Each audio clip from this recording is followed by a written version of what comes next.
heart chokes. Like might as everything you touch turns gold.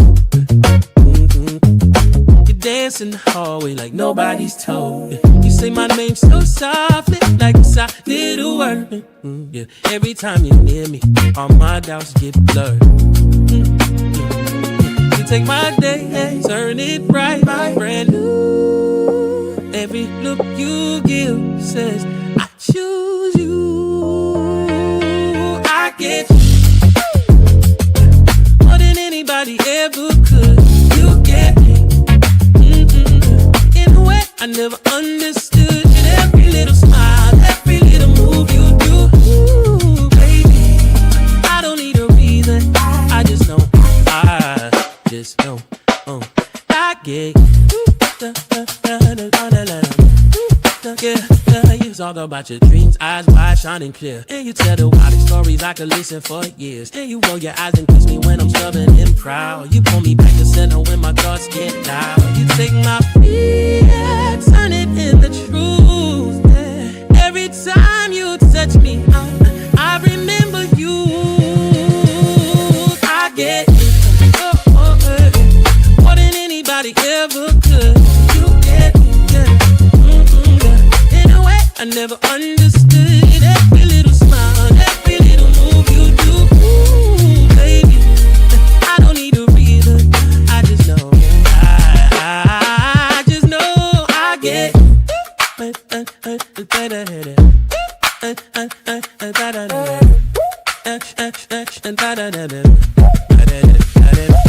the world feels heavy on my shoulders, you lean in, lay your head right over mine. You say we can carry this together, and just like that, I'm fine. Oh, I'm fine.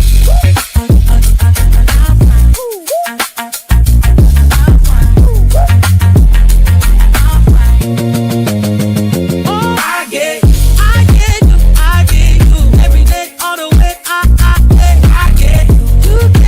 You get me in your eyes. That's when I'm free. I get you. More than anybody ever could. You get me. In a way I never understood. Every little smile, every little move you do, baby. I don't need a reason. I just know I get you. I get you. Welcome to the show. Everybody is Dee. I'm glad you're here. Let's get into some things. I hope you're ready, cause this is what I do. It's all about different perspectives in here. Where you gon' get the real, no BS in here. We keep it real as we can. You can tell your truth and feel comfortable here. DeeDees reactions, videos and live things. DeeDees reactions, she's about to put on a show. These reactions, just to let you know, like, share, subscribe. We about to go live. It's DeeDees reactions. Keep it real, keep it DeeDees reactions. What you gon' do? DeeDees reactions. We about to go live. Subscribe. We about to go live. It's DeeDees reactions. Ooh, ooh. Ooh, ooh. Ooh, ooh. What up, YouTube? It's your girl, DeeDee. Welcome back to another live stream, y'all. Shout out to everybody watching, everybody in the building. Listen, as you come into the building, make sure you are hitting the like button. Hit the like button as you come into the building, y'all. Make sure you are doing that to support the channel. Listen, if you are new to the channel and you like the content, but you have not subscribed to the channel, hit that subscribe button. It is free to subscribe, you guys. Shout out to y'all. So make sure as you come in, you hit the like button. Happy Tuesday. It is Tuesday. Happy Tuesday. I hope y'all are doing well. Thank y'all so much for being here. Shout out to Omega Supreme in the building. How are you? Hope all is well. Shout out to everybody watching. Listen, as you come into the building, hit the like button. Hit the like button. That is super, super important. All right. So we gonna hop into this stream because I don't want to keep y'all too long. But I want to address these topics before I forget. And I just want to give my 2 cents per usual. Just give my thoughts on it, and make sure you give your thoughts as well. As you come into the building, hit the like button. Make sure you give your thoughts on the topics as well. I definitely want to hear from you. Also, if you want to support the channel, you can support via Super Chat or Cash App, and just by hitting the like button as well. That definitely helps the stream out. All right. So listen, as you come into the building, hit the like button, y'all. We want to make sure that however many people we have in here, we have the same amount of likes. So make sure you are doing that to support the channel. So Tisha Campbell exposes herself, plus Cam Newton calls out Kendra G, plus Jada Pinkett is jealous of Will Smith. So we're going to get into it. I want to give my thoughts on these particular topics, you guys, because, they came across my desk and I wanted to just give my thoughts on it per usual. So we going to hop right into it, you guys. Make sure you hit the like button. What's going on, Lorenzo Redmond in the building? I appreciate you, bro. Yes, hit the like button. Hit the like button. All right. So we're gonna start off with, I want to start off with the Tisha Campbell situation, you guys. I want to start off with the Tisha Campbell situation because she is, all over social media. People are kind of talking about the whole Tisha Campbell, Martin Lawrence reunion situation that, we're seeing being posted all over, and the interviews that we're seeing posted all over social media, where, she's talking about their reunion, and they had a reunion. Of course, they've rekindled their relationship, her and Martin Lawrence. But we're going to go back a bit to where Tisha Campbell actually filed a lawsuit against Martin Lawrence, claiming sexual harassment, sexual battery, verbal abuse, and threats, amongst other things. And a lot of people are scratching their head as to why, or how they've come to this conclusion and how they've come to this resolution, seeing as she claimed so many things on him. And now the way she's speaking about him now, it seems as if nothing happened. And so now people are, speculating about this and wondering if she lied on Martin Lawrence back in the day. So that's what I want to play that first. And I definitely want to get y'all thoughts on it. So make sure you leave your thoughts in the chat. I definitely want to hear what you have to say, but we're going to go ahead and play this first clip, and I want to get your thoughts on it. So let me know what you think. Here we go. What people think about me till the day I die. I will never say a bad or unkind word to any media outlet ever. That person needs protection, and I will protect them till I. Now, this is a little clip. The audio was muted because it was music, but the people are talking about her then husband back then, that there was an issue apparently or allegedly that he had with Martin Lawrence because of Tisha Campbell allegedly having an issue with him as well. So you would think that because that's her husband, that there would have been, some issues if she had issues with him, because eventually, remember, she came out and filed that lawsuit in 1997, which we're going to get into it. And I'll read a little bit. I have the article here of what the claims were in that article. But people were speculating now and saying that that part of the reason her and her husband divorced because there were issues that stem not only from other reasons, but allegedly from the Martin Lawrence situation. But in hindsight, we don't really know what the Martin Lawrence situation was because it kind of disappeared. But we're going to get into how it disappeared. But I want you to hear what a few people had to say about this and why people are scratching their head and kind of like, wait a minute, Tisha, what really happened? Because you made some wild claims that eventually, allegedly, led to the cancellation of the Martin show. But we're going to finish playing the clip and then we're going to talk about it. Here we go.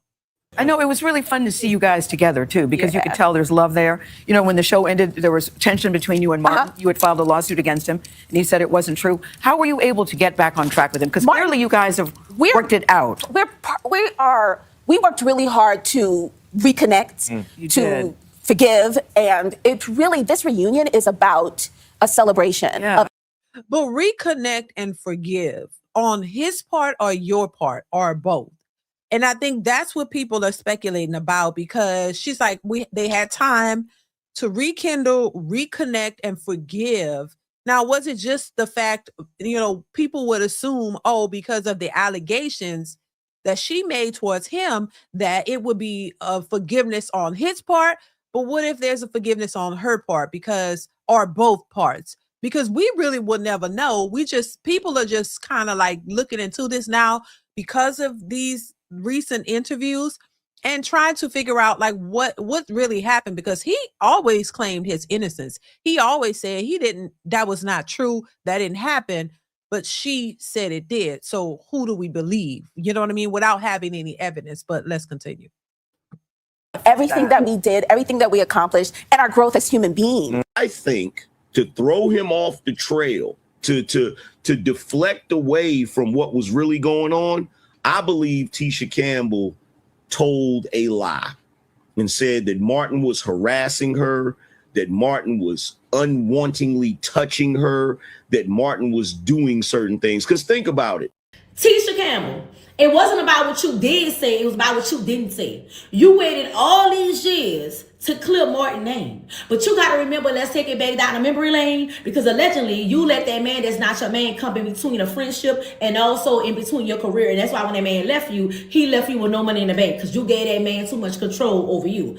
I'm going to say this in the God honest truth. You know and I know that it's bullshit need to be called out, because you had probable cause at the time, so why you didn't want to be on that show no more. And within a lawsuit, you said some things that was very damaging towards Martin Lawrence and his career. Now, and shout out to Angry Man in that clip, and to this woman in this clip as well. Look, once again, we don't really know what happened, but people are speculating about it. People are having thoughts on the whole situation because of what she claimed many, many years ago. And now that the fact that now she says she will never let, and I think it's the comments that she's making now is almost like totally opposite of what she was claiming back then. Now, people are wondering about that, and it's raising some eyebrows, because people are like, well, wait a minute now. So what transpired from then? And of course, it's been a long time. And, a lot of times people, kind of rekindle and forgive each other and move on. But my thing is this, and I guess, I'm looking at it from a standpoint as if it was me. Like, if somebody had assaulted me, I don't care if it was it was in 78. I don't care if it was 68. I don't care when it was. And it could be 2026 now. If you violated me in a way, and to the point to where I had to file a lawsuit, or I didn't see any charges pressed though, but there was a lawsuit filed and something settled out of court, and we know how that goes. If you violated me in any way, there's no coming back from that for me. There's no friendship at the end of the day. There's no rekindling, nothing. There's no nothing. I don't want to have nothing to do with you, because you violated me, and I take that very seriously. So I don't want to have nothing to do with you. It's not like you're my family member. You know what I mean? I know they work closely together and things of that nature, but it was business. And if you are doing something to me that violates my space, my person, and to the point where I had to take action, I don't want to have anything to do with you after that, because I wouldn't trust you. But that's just me. So I guess what it is, people are saying, what happened? What transpired from then to now, to where she's saying now she wouldn't say a bad thing about him. Oh, she got to protect him. What happened? Because it's screaming, he didn't really do anything to you, and for whatever reason you made it up, allegedly, and now you're trying to like sugarcoat it and kind of look over it. That's what it's given. And once again, we didn't see any like charges filed or nothing like that we know of, but there was a lawsuit. So I'm gonna read from the article. So this was in 1997. So in 1997, a long time ago, right? Tisha Campbell filed a lawsuit against her Martin co-star Martin Lawrence, alleging sexual basically sexual harassment, sexual battery, verbal abuse, and threats, which led to her departure from the final season of the show and a confidential out-of-court settlement. So there was a confidential out-of-court settlement, which is kind of sketchy. The incident severely affected the sitcom's production, forcing producers to keep them separated during filming.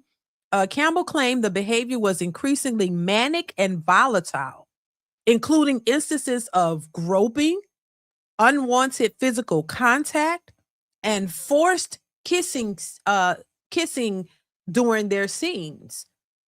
It also says, due to the accusations, Campbell refused to be on set with Lawrence during the 5th and final season, leading to her absence in several episodes. The lawsuit was settled out of court, and she returned for the series finale only under the condition that she and Lawrence did not share the set, right? So years later, both actors publicly stated they have moved past the conflict, reconciled, and healed, while Lawrence denied the accusations when discussing the shows in later interviews, stating it was not true. Both parties have consistently commented that they have made amends and now have a positive relationship. So what was going on? Now, most people would say, well, most women would say, I would say, that, hey, if he settled out of court, then he must be guilty, that he must have done something. While others would say, no, it doesn't mean that, because we know a lot of times, bad press is not good for your business, seen, as, this could have been reasons why the show got canceled.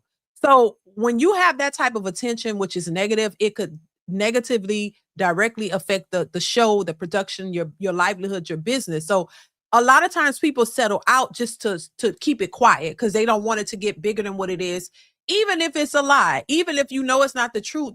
Sometimes that's a way to calm it down. And in some cases, it could be because you're guilty. It could be either way. I'm not going to say it's one way or another. It could be either way, right? But we don't really know. But we do know is that they settled out of court. So, I'm assuming there was some money that came along with that. But were there ever charges filed? Were there charges filed with the police as to assault in these things? Because to me, we know how the courts and how these people do that stuff for business wise, but for your personal self, to me, I always look at whether there was a court, not a court, just a court, but a police filing as well for the allegations for sexual harassment, battery. Those are things you go file in not in just the court of law, but with the police to have it on record to say, hey, this person did this to me, XYZ. Did that happen? Because I don't see that. And so now, years later, this is what the people are saying. People are skeptical about her claims. You saw Angry Man saying in the clip, he don't believe that he did it, that Martin did her anything. But why would she bring up such allegations? Was it done to purposely, allegedly, get the show canceled? Or was there ulterior motives? What was going on? Was her husband at the time involved? What was going on in this situation? Because out on the outer surface, it didn't seem like anything was wrong. And then this just came out of left field, and then the show ended, and then she didn't even want to be on a set with him. Now, years later, everything is good. You'll never say anything bad about him. So what was there a misunderstanding? What was going on? It just doesn't add up to me.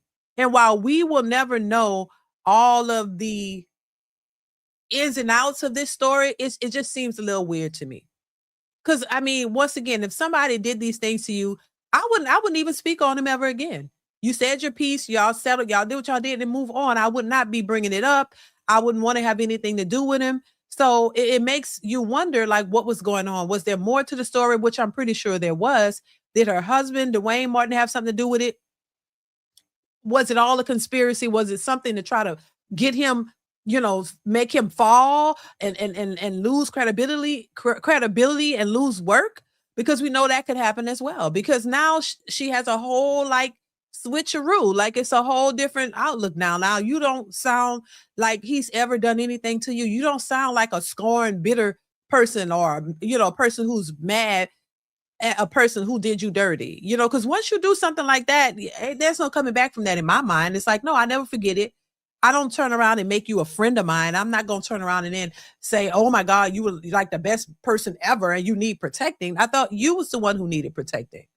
You know what I'm saying? You just don't throw that out the window. But once again, This is why a lot of people don't believe her. A lot of people are saying, hey, they don't believe those accusations from back in the day because the way you're speaking now is almost as if you're exposing yourself without exposing yourself, without you coming out and clearly stating, that was a lie, allegedly. She says she'll never speak anything bad about them. They're good. There's forgiveness there. And what the hell is going on, Tisha? You know what I'm saying? And I love Tisha Campbell, Martin, the whole show and all. It's not about the work. It's about, the fact that, and I don't know if it was a lie. I'm not going to say that because I just don't know. But what I will say is I would not be surprised if it was. I wouldn't be surprised because I know how women move. And we see so many cases where women come out with these accusations in recent times, and we find out that they're lying about it or they've lied. And, now the person has to prove their innocence. One of the major ones that we saw was the Johnny Depp situation, Amber Heard. Like, that woman completely made everything up. But she had everybody on her side. Everybody just believe all women, like as if they don't lie. And if you're not able to prove the situation, then then what they're saying becomes the truth. What they say becomes the truth, and they just get away with it. So to me, that Amber Heard Johnny Depp case really exposed the nature of some women, of how women can take it there, because they are mostly believed no matter what they say.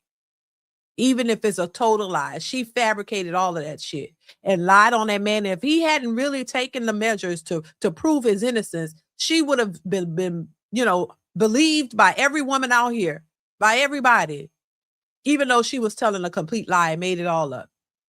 Fake bruises and the whole nine. And so I just think, back then, you could say stuff like that and just be believed, and you could ruin somebody's career off of total lies. Now, once again, for the record, I'm not saying that Tisha Campbell is lying. I'm not saying that it was a lie because I don't know. What I'm saying is, and what people are looking at is, well, what happened? What changed? Why do you have these things to say about him when at a point you didn't want to even be in the same room with him because of these allegations? So what happened? And so, now people, are speculating and looking at it and saying, wait a minute now, what really happened? Some people just flat out don't believe her. But I mean, I'm not surprised. I'm not surprised at any of it. And Lorenzo says, was she paid to create a scandal? You see what I'm saying, Lorenzo? It's like a lot that could have transpired, but we just don't know. And knowing how things go now and how people make up lies and stuff, it's not like they didn't make up lies back then. You know what I mean? Like, oh, they couldn't. So it could have been a situation to ruin his career. We don't know. But I really would love to know what transpired, what changed. Why he seems like such a good man in your eyes now when you claimed he did there was all these harassment charges and all of these things that you claimed happened. What really happened? And it seems that there was some type of settlement and, happening where probably some money involved. And was that the whole goal? I don't know, child, but it's very interesting that they're talking about it now. And people feel like she's glossing over something and she's leaving something out.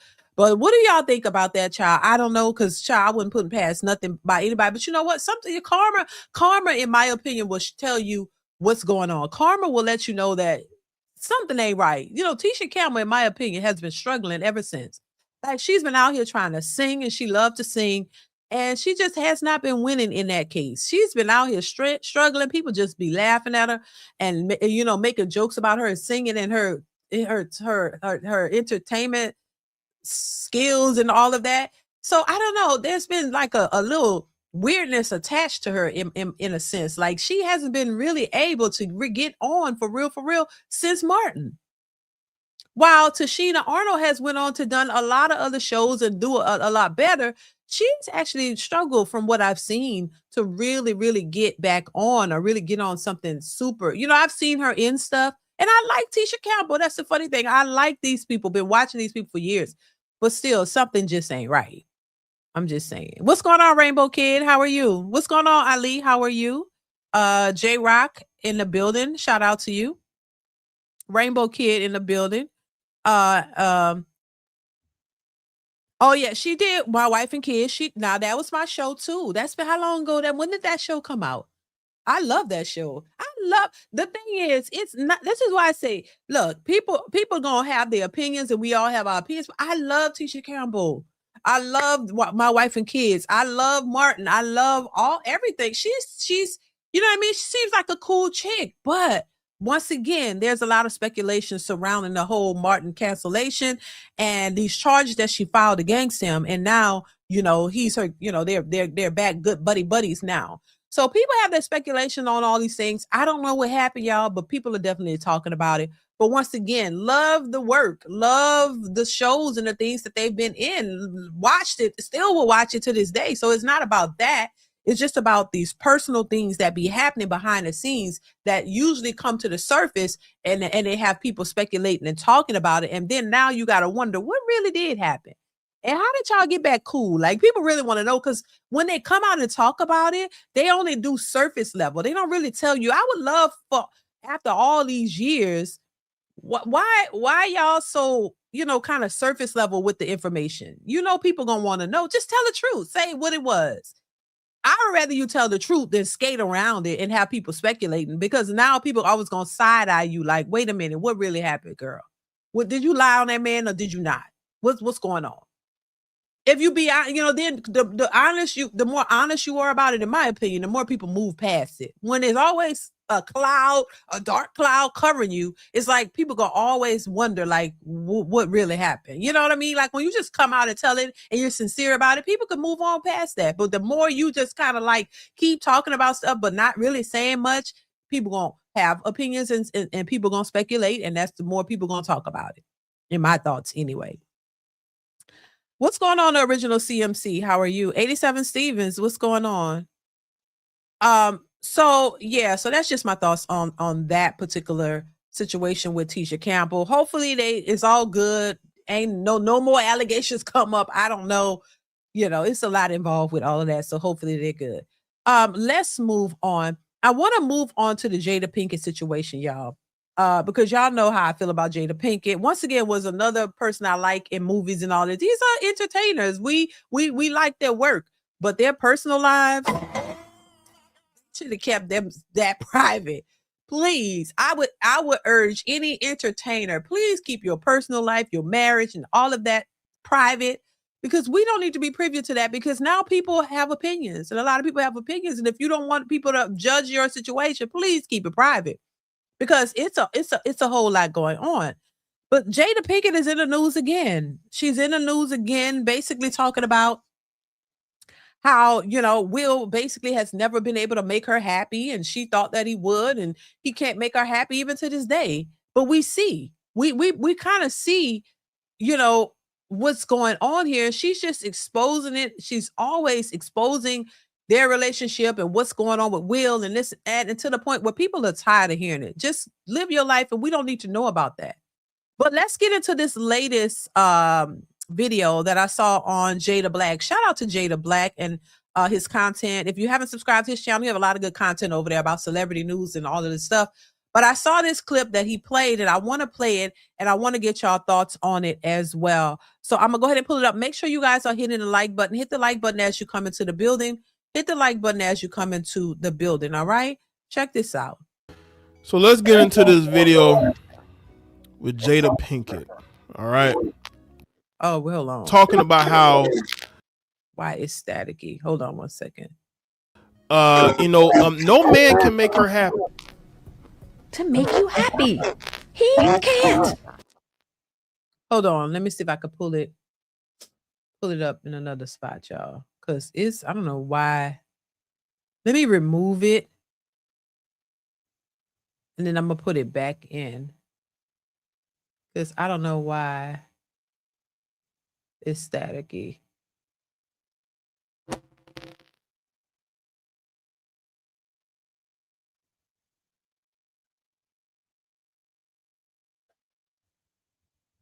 Hold on a second. 1 second.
possible.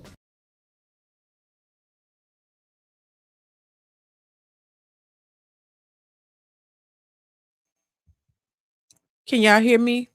One in the chat if you can hear me good. One in the chat if y'all can hear me.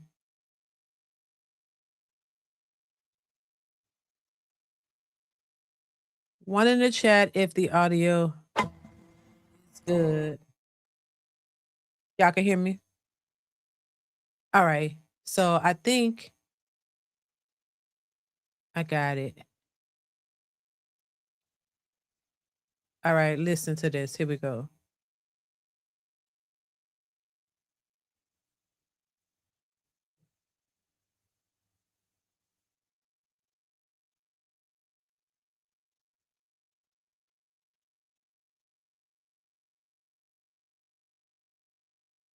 Now I don't want to play.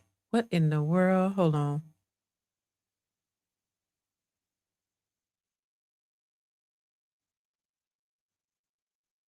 I do apologize, y'all. I don't know what the hell. Let's see.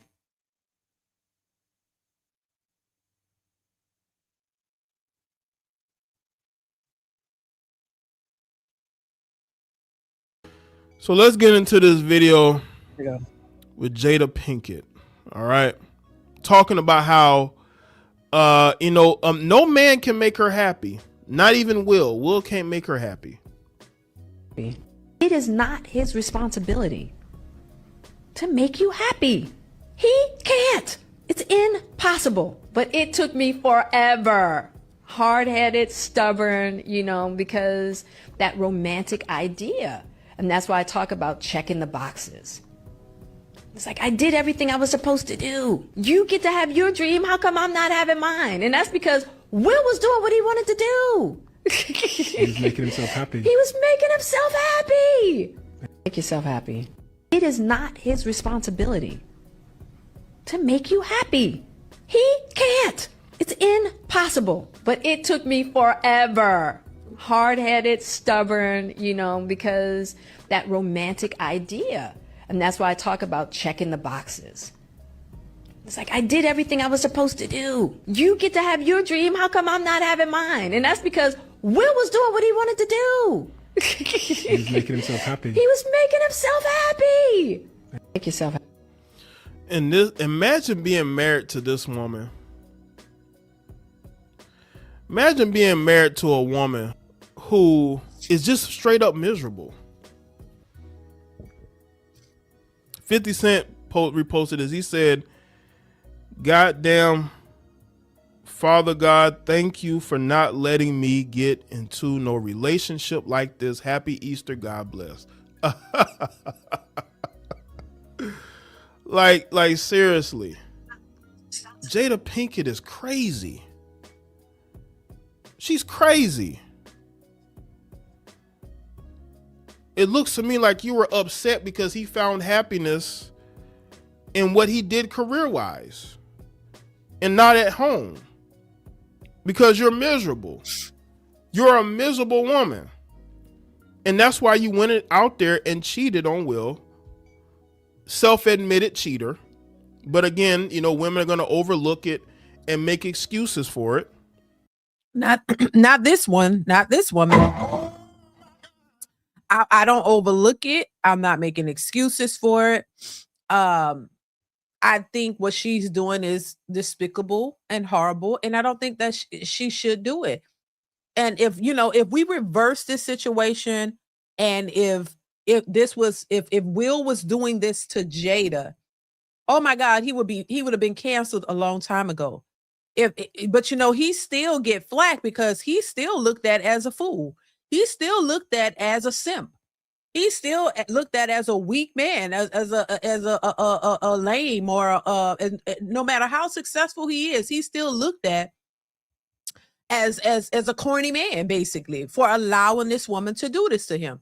Now I always like to look at it on both sides.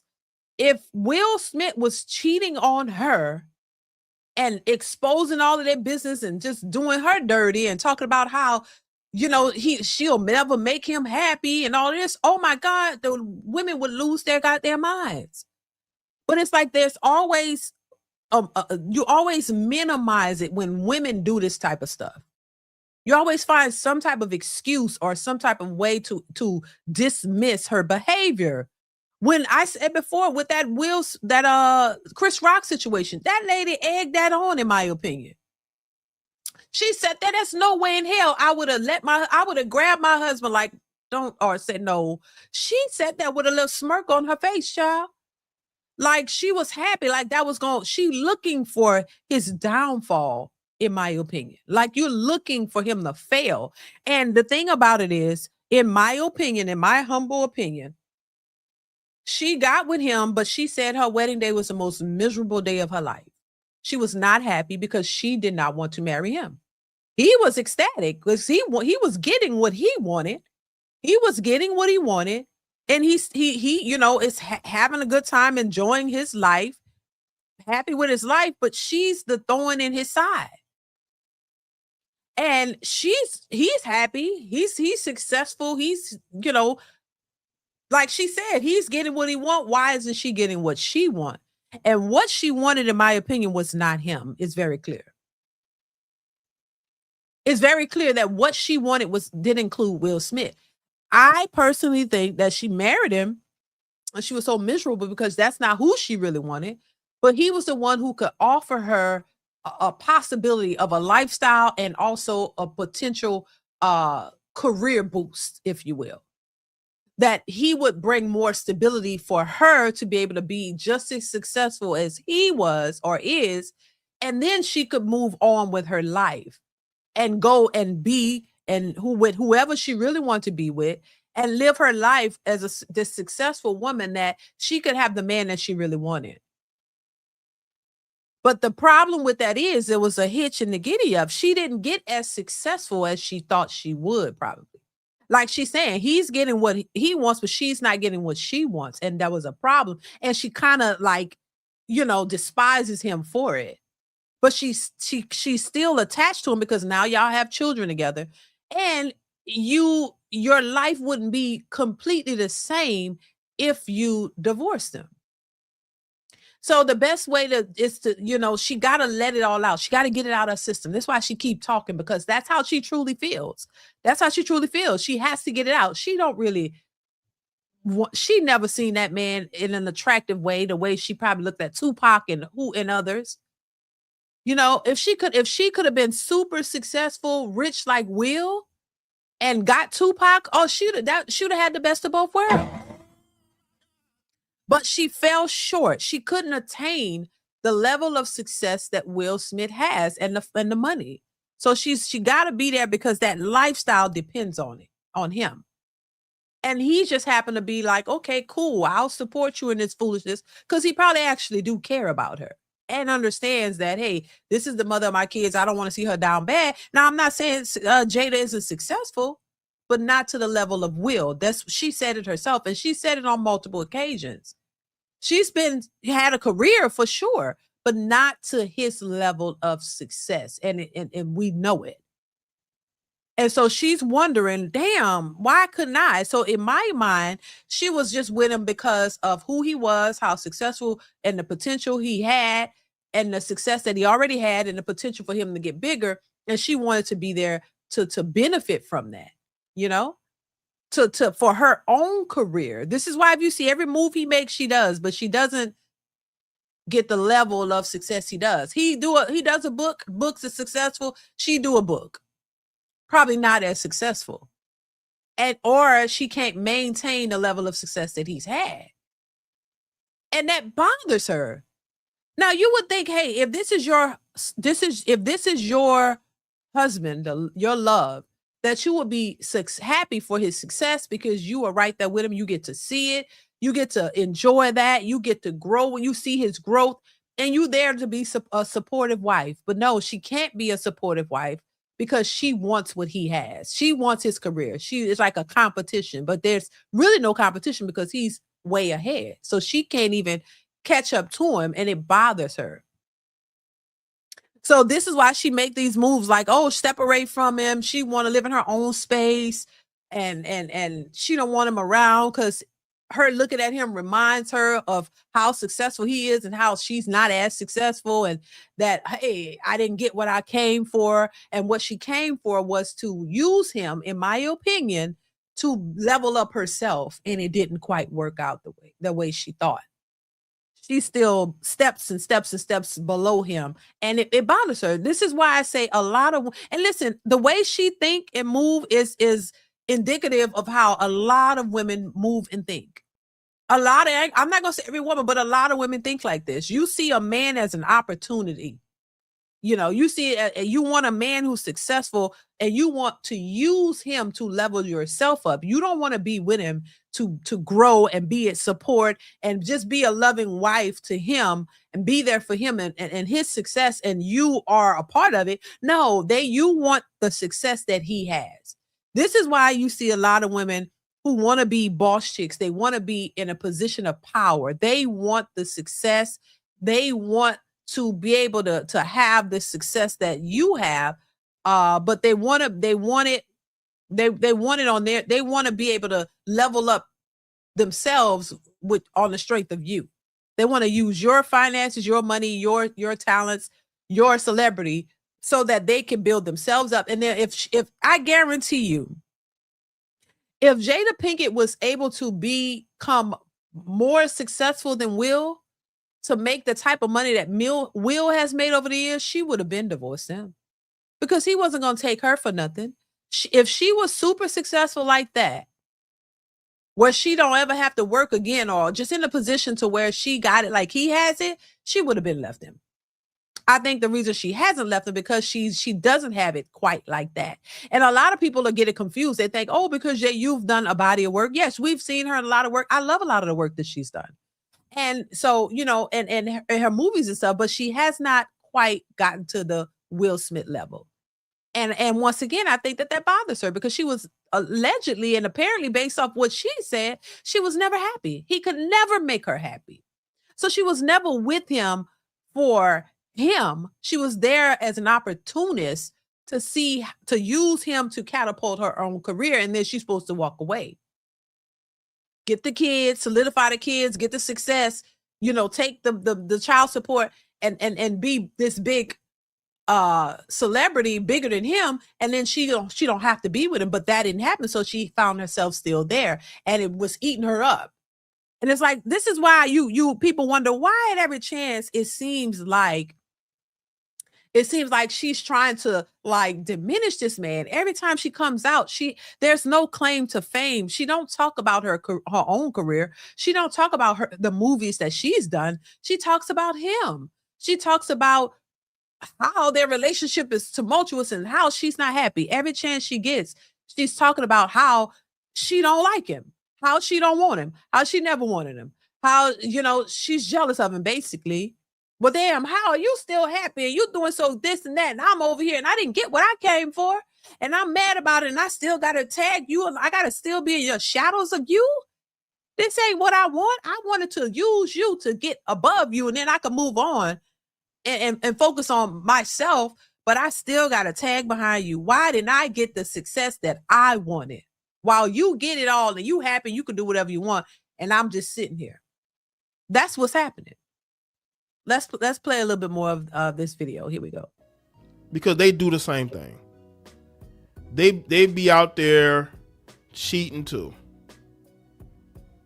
Just straight up miserable. Jada Pinkett is somebody that I would never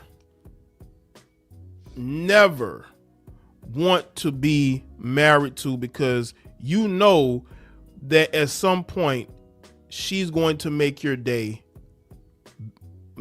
worse. She's not going to make your day better. She's going to make it worse, because she's not happy, because she wants to be promiscuous. She does not want to have any sort of loyalty to you. She wants to be independent, as these heifers say. Whenever a woman say independent, she want to be a hoe. She want to be a hoe. That's why she want to be independent. It is not his responsibility to make you happy. He can't. It's impossible. But it took me forever. hard-headed, stubborn, you know, because that romantic idea. And that's why I talk about checking the boxes. It's like, I did everything I was supposed to do. You get to have your dream. How come I'm not having mine? And that's because Will was doing what he wanted to do. He was making himself happy. He was making himself happy. Make yourself happy. It is not. You know who makes Jada happy? Baby, listen. She's saying it without saying it. She is jealous of this man. Angel_Earthlove. I agree with that comment. That's the only way she stays relevant. Exactly. No lies detected. No lies detected. That lady is, I mean, you gotta be deaf, dumb, and just plain stupid to not see that she does not like Will. She's tolerating that man. And that's a successful man. And, you know, she clearly didn't get what she came for. That lady clearly even, I mean, she had her daughter even writing letters saying, please help my mother to be happy and bring Tupac back, basically. That lady was in love with Tupac. Was Tupac in love with her? We don't know. We don't think so. Not like that. He was engaged to someone else. But they were friends, and that's who she wanted. And it's like she had to settle for Will. You know, this is why I say, look, bottom line, we can agree to disagree, but I just don't think that money is the real issue. Here you have a successful man. He's still taking care of her. I think Will really loves her. But she's, you know, on countless times have said over and over how much she have a disdain for this man without saying it as clear as day. She could be okay with him, but she thinks he's lame. He is the lame guy that she never wanted. He happened to fall in love with her. And he still love her, and it shows because he's still there. And people like asking, oh my God, we'll need to leave her the hell alone. We'll need to do this. When you love somebody, this is what it looks like. This is what you would consider or call unconditional love. No matter how this woman puts his business on display, how much she shows him that she could give a care less, he still loves her unconditionally. He's still saying, you know what? I'm still going to be there for her. Clearly, he's still there. Because any other, I don't think, rest in peace to Tupac, but I don't think if Tupac was alive, he would even deal with her. She would be chasing behind him. He wouldn't be dealing with her like this. He would probably let her know. She wouldn't even try it. She want to be super successful so she can be with Tupac and, you know, move how she want. I mean, come on. I don't think Tupac would have dealt with her because it's a different type of guy, it's a different type of mentality. He'd probably be like, nah, hell no, I'm not. No, she would have been chasing behind him. It's not about the money. And I don't know how many times I'm going to say this. It's not about the money. Because Will had the money. And so, yeah, she was there to try to capitalize off of him, but she was not really into him. And now she's just spilling it. She's been spilling it. Her marriage, the wedding day was horrible. She was not happy. He happy, but then she said, oh, well, I couldn't pick it. It was everything his stuff. So you wanted your own stuff. So why are you with the man? It's because you only wanted to be there to capitalize. That woman did not like this man like that. She said it in so many ways. She did not like him. She talked about their intimacy was horrible. She didn't like a goddamn thing about this man, but she married him. And then now she didn't get what she wanted. She's not this big A-list celebrity. She's not better than him. And it's eating her alive. So this is her way of letting it out without saying it. Damn it, Will. I was supposed to be bigger than you. I was supposed to use you to get to a better place, and it didn't happen. God damn it, what is going on? And now I'm stuck here. Now I want to live in a separate house. I want to do my own thing. I done cheated on you, made you look bad in the public, and it's still not tearing you down. Thriving. We just saw Will, like Jada Black mentioned, Will out the country having him a good time. He's still, whatever is going on, it doesn't seem to be affecting him. He's still living his life, and she's over here miserable because she can't have Tupac and she can't have all these millions like Will and thrive on her own. She still has to tag along with him to get the lifestyle that she really wants. And he's sitting there letting her do it, but she's still not happy. He could never make her happy because she didn't want him. If you're in a relationship with a person that you love and care about, yeah, even though relationships aren't peaches and cream all the time, you still love the person and y'all could get along and you love them, so you make it work. But she does not care. I'm sorry. I'm sorry. She does not care. And it's just crazy to see. So a lot of people have said this and had these opinions about her. They're absolutely right. She just make it more abundantly clear every time she talks of how she feel about Will Smith. And you're like, damn, this successful man, he's sitting here just dealing with letting her do whatever. That's why people be like, what the Will? Does she have you on the goddamn spell? Does she have the secrets? What secrets does she have on you or something? Like, she know where the skeleton's at? What's going on? Because he just, whatever, not even phased, whatever, do what you want. And then somebody said too, oh, it's cheaper to keep her. So, because he knows that if, he files for divorce, that she's going to try to take, I think Jada Black mentioned he's worth over like 300 million. So she going to try to take half of that. So I guess just no child support because the children are grown. But she's just sitting there miserable, don't know what to do with herself. Because what you're older now. Well, she talks about that. Who you gonna get now? The August Alsina situation didn't work out. So what you gonna do? Like she's miserable. She don't know what to do, and Will just seems to keep winning. That's all I'm saying. Let's continue. Hit the like button, y'all.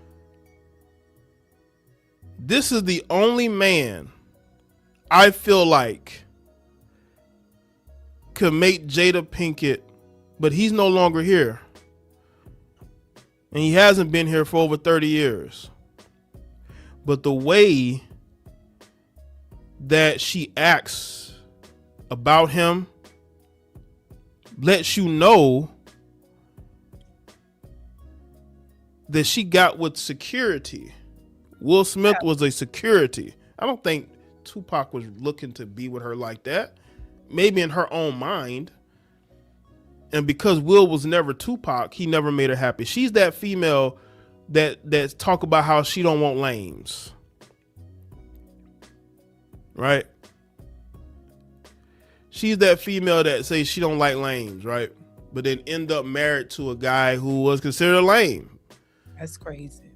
But usually that happens after, years after she done hit, she done gotten older and hit the wall, right? But in this situation, Jada got with Will early. And I think she probably feels like she gave Will her best years. And maybe she also thought that she'd be a bigger celebrity than Will. She thought that she'd have a better career. I agree. Than Will. That turned out to not be true. And she still did acting while with Will. Right. But then she started having kids, and then she saw how Will got more and more successful. And she just started to hate him even more. Because everything you see out of her is straight up jealousy. Yeah. Jealousy of how successful he had become over the years, which culminated in the August Alsina situation, which she totally pushed, by the way, because she wanted to make everything about her. She wasn't able to be with Tupac, but she was able to be with a young up-and-coming Will Smith, and she took that opportunity. And in her mind, she feels like she sacrificed something to be with Will Smith. She feels like she sacrificed her success in her career to be with him. No, you were never going to be on that level. It wasn't like she was barefoot and pregnant at home. See, that's the thing. Like, Will Smith didn't suppress her ambitions to be an actress in Hollywood. She still had opportunities. She just wasn't good at them. Enough to the point to where she had the success that he had. The talent that he had. She just wasn't there. And when you're Yeah, and I agree. I agree. And once again, like I say, this is the plight of so many women. I think, there are a lot of women out there who are ambitious and, and they want to be in the best possible position that they can be, in their craft, whatever it is that they're doing. And I have no issue with that whatsoever. I think, hey, it doesn't matter if you're a female or a male, man, woman. If you are doing something and you're good at it, there's nothing wrong with wanting to ascend to be the best at what you're doing. There's nothing wrong with that. I don't have an issue with women being successful or creative and successful in your craft. I don't have a problem with that. It's not as a woman, I don't think no, I think if you got to take care of yourself as a person, as an adult, you have to be a responsible adult to take care of yourself. Then I don't see anything wrong with trying to achieve a level of success for yourself so you can take care of yourself at the best, highest possible rate. You know what I mean? So I don't have a problem with women working, but I think when you are trying to compete with men, and especially a man that you're married to or a man you're in a relationship with, that becomes a problem. I don't think that there should be competition amongst spouses or a person you're in a relationship with.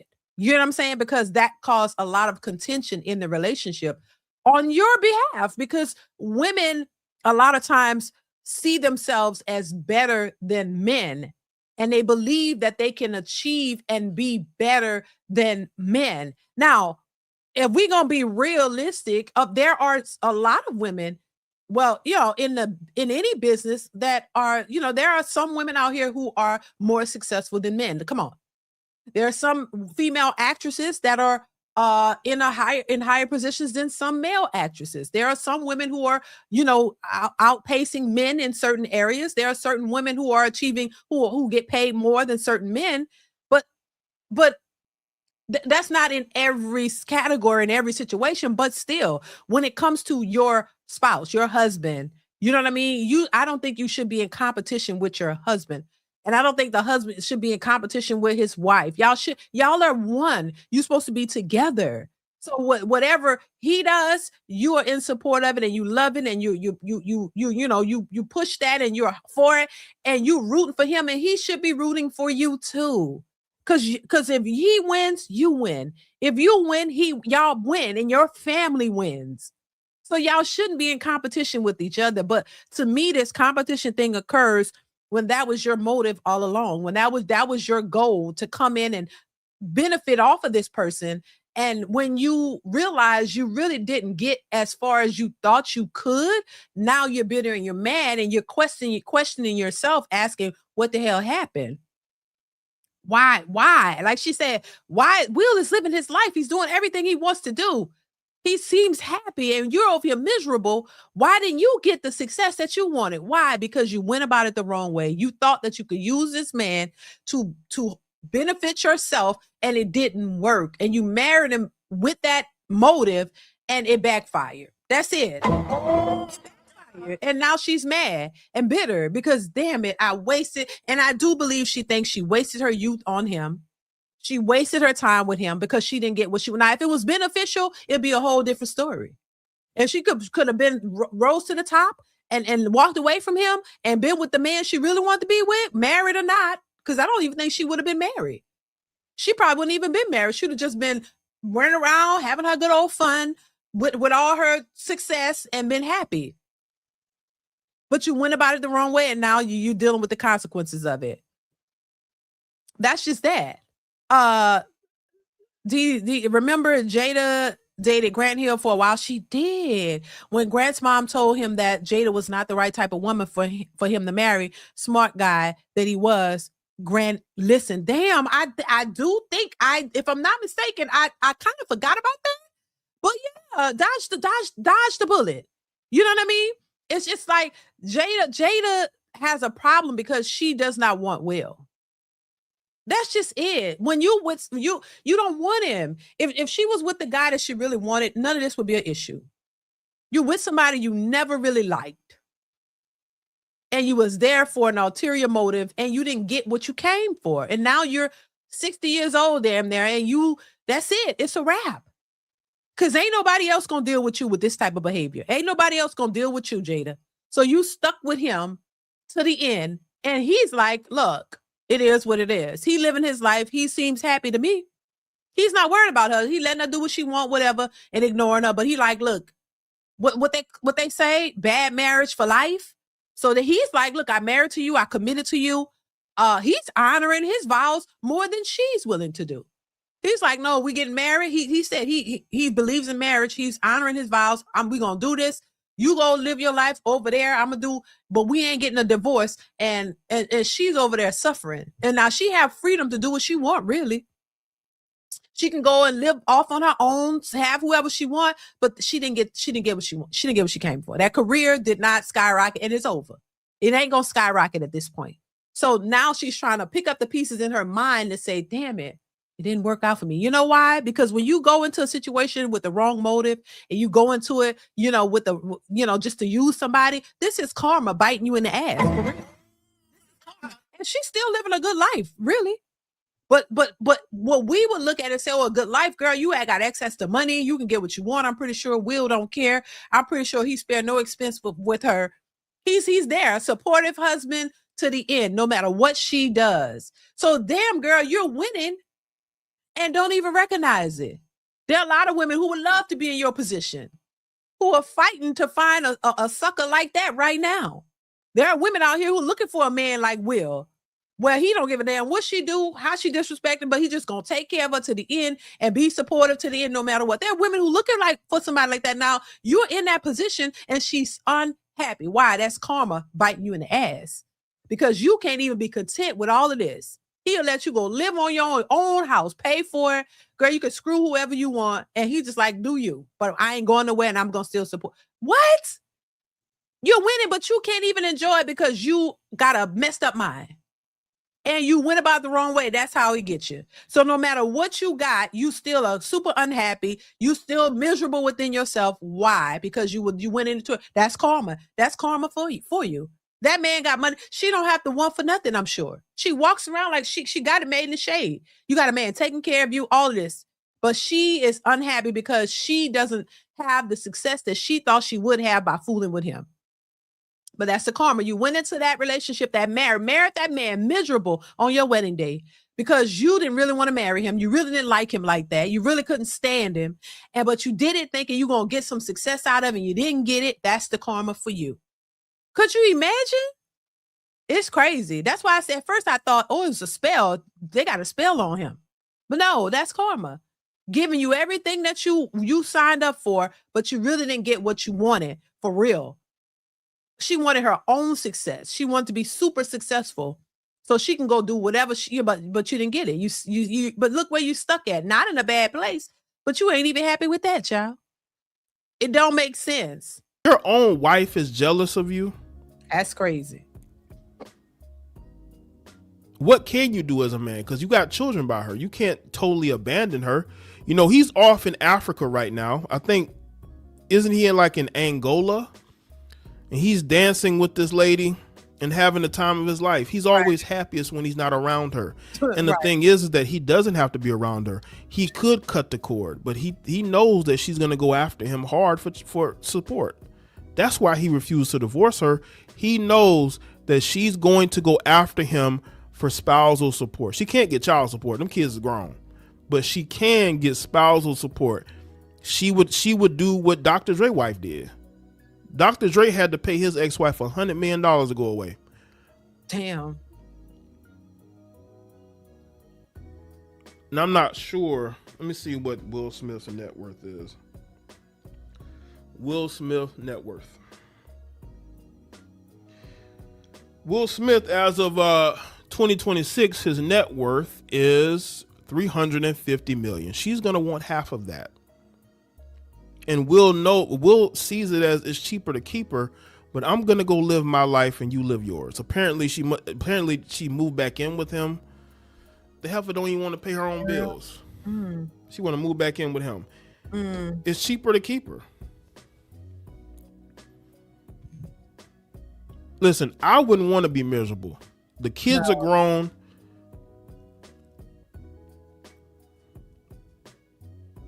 You don't have to stay with her anymore. You don't. You can move on. Don't let her keep you in this marriage so she can keep you from being happy. Now, people say things about Will Smith personally. I have no proof or information, so I'm not going to say what he is or isn't. But all I know is this. This man seems a lot happier when he doesn't have to deal with her. Yeah, I agree. I think so. And, you know, once again, you know, if you got to be dumb, deaf, blind to not see what she's doing. I'm just saying. And, you know, all of this, and you would still find some women trying to justify her actions, but still try to put it on him to say, oh my God, he controlling. No, he's not controlling anything in that situation. She is. But he, you know, he can, there's nothing he can do. He's not controlling her moves. She does what she wants to do. And he just let her, he can't not let her. You know, controlling somebody would mean that you would control what they do, how they move. He's not controlling her at all. She's doing what she wants to do. She does not care about his feelings or anything that's clear. Red Table Talk exposed that. But this is what a lot of women are, the type of relationship a lot of women are looking for. Because they don't care about you. All they want is to have that lifestyle. And this is not all women. And once again, when I'm speaking, I'm not putting all women in this category, just like I'm not putting all men in the category. It's some women out here. They could care less about you, but they would love to be in her position. They would love to be in a position to where the man seems to be obsessed with you. That's what the words that they would use. You want a man to be obsessed with you to the point where he just crazy behind you, to where he'll do what Will is doing with Jada. Marry you, love you so much, where they will tolerate and let you do. He got so much money, he could let her go in her own place and live, and he just do whatever, and seems to not really give a care about what she does, but he's still there for her when she needs him. That's what a lot of women are looking for, that type of relationship. But they can go off. A lot of these young women would love to be in that position. But look at Jada Pinkett. She is not content. Because that's miserable for her, because she don't have the real love of her life. And she's an older broad now. She doesn't have the career that she sought out for. She's sitting here wondering, how the hell did I get here? How did you get here? She's trying to figure out, how did I get here? Speaking of Tamia, isn't that a Tamia song? No, that's a Deborah Cox. Deborah what? Deborah something. Deborah, what's that? How did you get here? That's Deborah something. Deborah, whatever her name is. Deborah Cox? How did you get here? Right? Deborah Cox? I thought that was Tamia at first. But yeah, it's like, you know, she didn't want to be there, bottom line. But now she's miserable. And like you know, like she was saying, hey, there's no way he could ever make her happy. No amount of money, no amount of things, no amount of whatever he can offer her. She's not happy because she doesn't really want to be there. She doesn't want to be there. And that's the bottom line. And so, you know, it is what it is. But I mean, what she's doing is very clear. There's no ifs, ands, or buts about it. She's there. She was there as an opportunist. Hit the like button, y'all. Please hit the like button. She was there as an opportunist. She didn't fully benefit the way she thought she would from that. And she didn't really get the love of her life because he passed away. And she's just sitting here now like a sitting duck in got money, access to money, whatever she wants, and she's still unhappy. And it doesn't, and she with what I would look at as a good guy. He seems to be a good guy. He loves her. He loves his family. I mean, he doesn't seem like a bad person. Regardless to what the speculation is about him and his all that other stuff, he seems to be good to her. He don't seem to be treating her bad. She just don't like him. And this is why hit the like button, y'all. Make sure you hit the like button. Also support the channel via Super Chat or Cash App, you guys. All I ask is that a $5 Super Chat to support the channel. If you enjoyed the stream, and make sure you hit the like button. Like, y'all.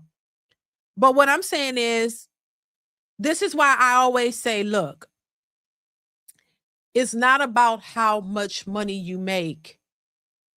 And I think it's doing a injustice to push that. Because a lot of these women, when they're focused on your money, like Jada Pinkett and what somebody can do for them, that's all they care about. They want to use you to elevate themselves. This is why some of these women don't want to pay bills in a relationship. This is why they want you to make all the money, pay all the bills. Why? Because they want to be able to stack their cash and invest their money into what they want, so that when they get tired of dealing with you, they can move on and be up in a better situation. This is the whole talking point of, you need to make my life better. Well, in this situation, Will Smith is giving her a better life. Even though was a working actress and making her own money, it wasn't enough. And he was able to elevate her because he made more. But she's still unhappy because she don't want him. And so this is why I say it's not just about money. The man can make all the money, but if she doesn't want you, why waste your time if you're with somebody who doesn't really care for you? And you care for them, marry her, all that, want to be there, supportive of her through everything. And she still don't want you. And then she'll go around making you look like a sucker when all you're doing is honoring your vows and loving the person that you said you love. While she's clearly telling people, I never was here. I never loved you. I never was here for you. I never liked you at all. You irritate me. Oh my God. Talk about their sex life and everything. And to me, they couldn't get rid of that red table talk. They should have got rid of it. They got rid of it when she just laid everything out on the table and told all of their business. He should have shut that down before she could just yap, and she's still yapping. That's embarrassing. That's embarrassing to me. I just think that your personal life and your relationships and stuff should be personal. That shouldn't be displayed all over for everybody to hear and see. Like, keep that private. Because y'all have kids. Your kids got to look at this, and now they got to deal with it. It's just a mess. But when you don't care, you don't care. She is definitely jealous of him, in my opinion. She definitely is jealous of his career because she wanted it, and she's just venting. She's just telling out her true frustrations, and because there's no other recourse now. It is what it is. You got to accept it or move on, and you're going to accept it because your career ain't popping like that, and he got money, and you don't have to do anything. You could just depend on him, and that's not what she wanted. You know what I mean? That's the only reason you would be in a situation where otherwise it would be any other woman who loved this man would be in a good position. She would be loving him. She would also be in a good position. If she's not trying to pursue a career to do him, she would have a good life. She would raise her kids, be happy in the home and loving him, supporting him, and they do things together. She would enjoy every bit of this. But a miserable broad who was only there to compete with you or to elevate herself is miserable because this is not what she wanted. She didn't seem to want to be a housewife at home with the kid. No, she wanted to be out making it bigger than him, but it didn't pan out, child. And now this is the aftermath of it. Jada, yes.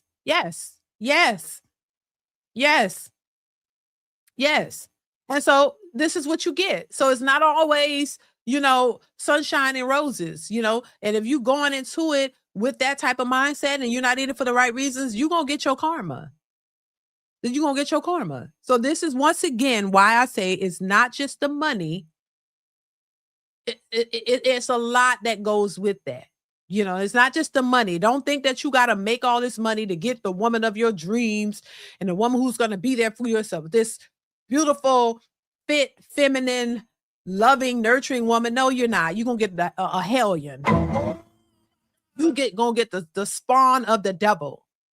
You're going to get the devil creature. You know what I'm saying? You're not going to get this loving. She might not look bad. She might come in a nice package, but she's going to be, a hidden demon. Like really just trying to use you and mad when she can't. And when she can't build something for herself better than you, oh Lord, you won't get the spawn of the devil. I'm telling you.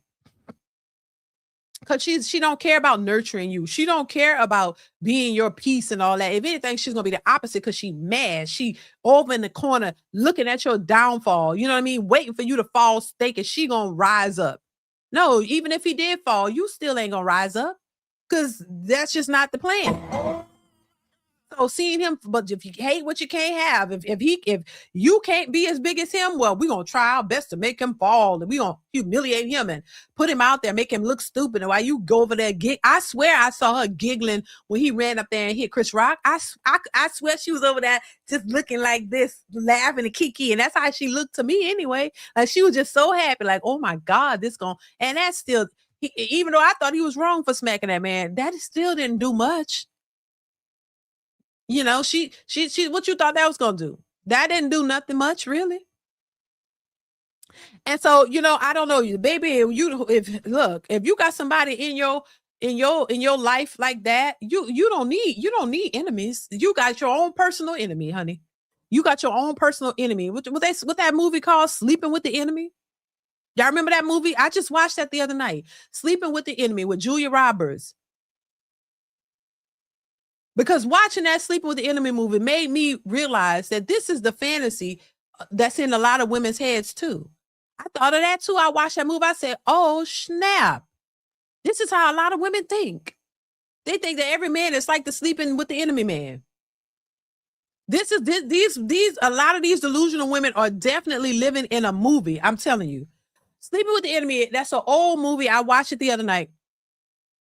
Baby, I said, God damn it. This is what is in their heads. They think every man is like the husband is sleeping with the enemy. They really do. They living out a goddamn movie. It's in their head. They haven't really seen it, but this is what they think about a lot of men. Sleeping with the Enemy with Julia Roberts. That husband in there, that's what they think every man is like. Oh, the man is controlling. Oh my God. Because if you remember the movie, he was controlling. He was super controlling. But look, he had a little money. Able to get them a beautiful house on the beach, right? But she couldn't even go to her mother's. She couldn't go see her mother. She was isolated from her family. He was controlling her and abusing her. She was in there like a slave, like they was talking about. Think about it. She was in there cooking and making these glamorous meals, and he was controlling what she wear. This is why they say, oh, and a man can't control what I wear. Oh my God. If you haven't seen Sleeping with the Enemy, go watch it. This is the movie that's in a lot of these women's heads. When you hear them talking, think of Sleeping with the Enemy with Julia Roberts. This is what they're saying every man is like. This is what they think every man is like. Watch Sleeping with the Enemy. That is it.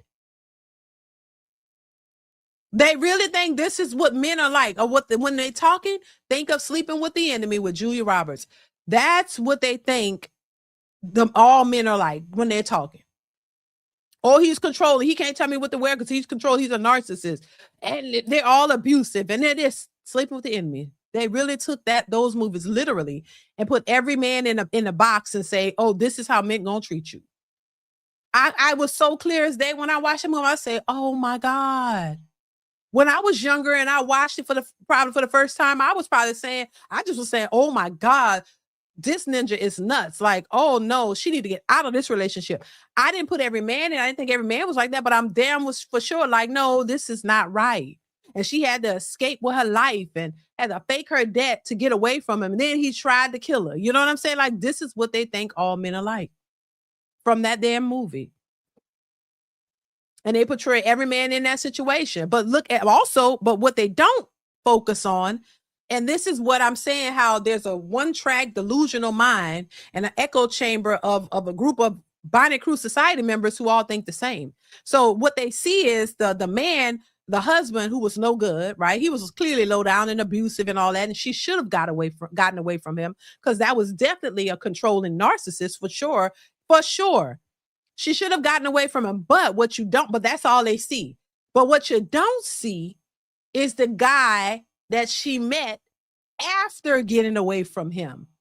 The guy, which shows you every man is not the same. Think about it. So the man that she ended up meeting after she got away from the controlling husband, who was crazy, abusive and everything, was a nice guy who was not controlling, quite the opposite of the husband. He was a school professor, right?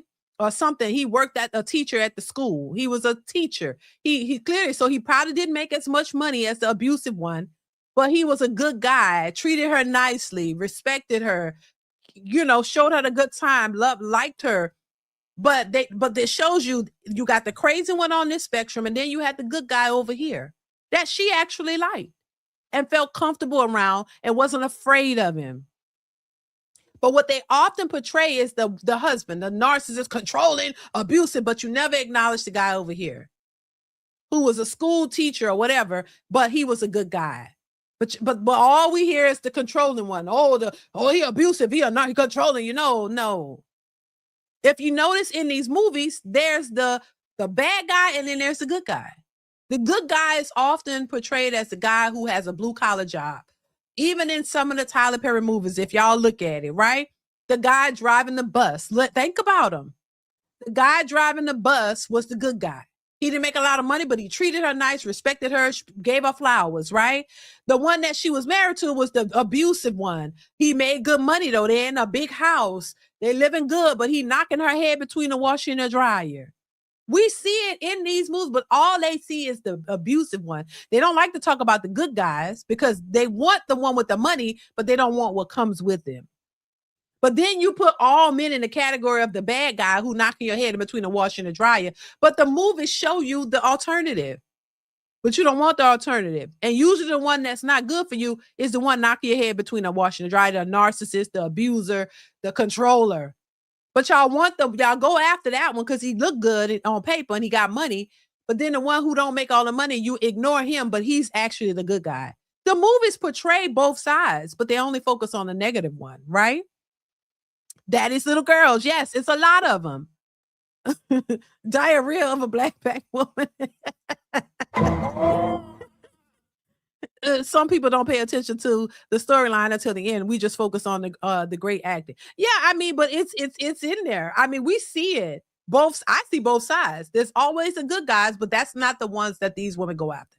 Y'all go after the ones with the money because you want the 6 figures and all that. And then when he knock your head between oh my God, all men are so the ones you're picking. The ones you're picking. It's clear as day.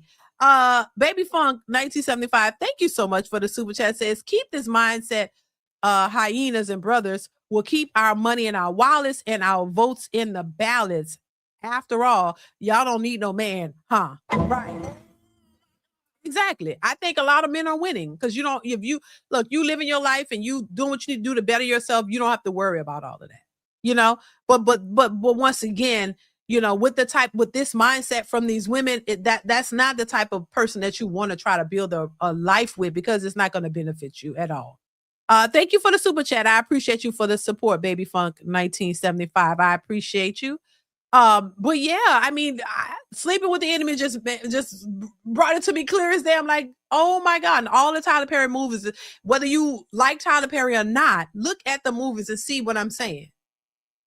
The women always have to fight for their life in the marriages with these guys with money. You got to go to court and fight. He don't want to give you anything.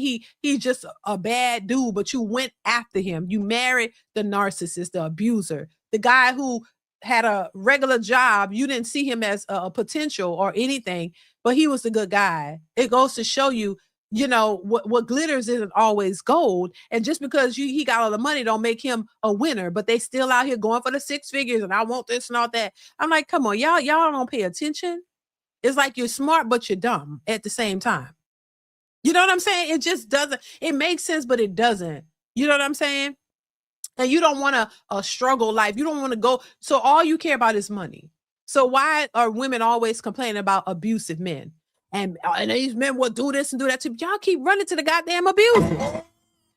You keep running to the men that abuse you. The very men you complain about are the very men that y'all running to.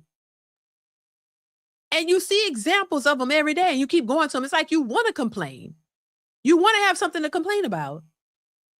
You don't really want a better man. You just want to complain.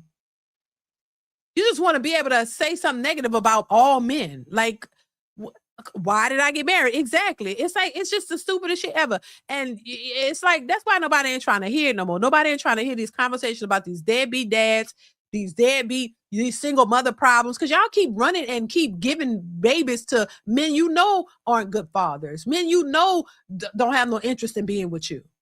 Y'all keep doing the very same thing to keep getting sympathy, to keep this conversation going in a negative direction.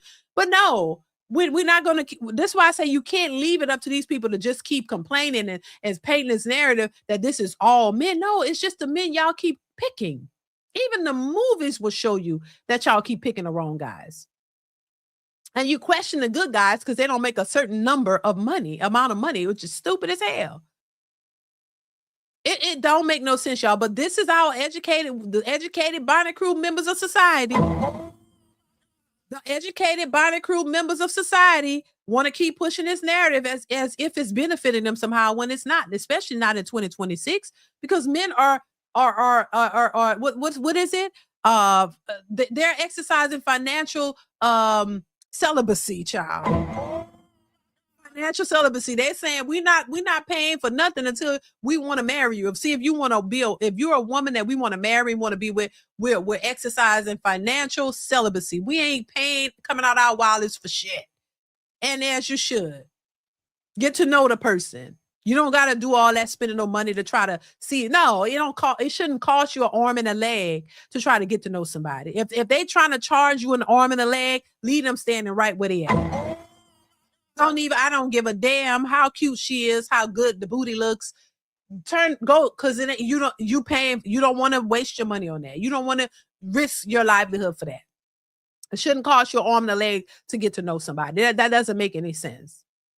You know what I mean? And that means these women aren't there for the right reasons. A woman who's there for the right reason is not going to want to cost you an arm and a leg just to get to know you. Like, come on now. She's not going to do that.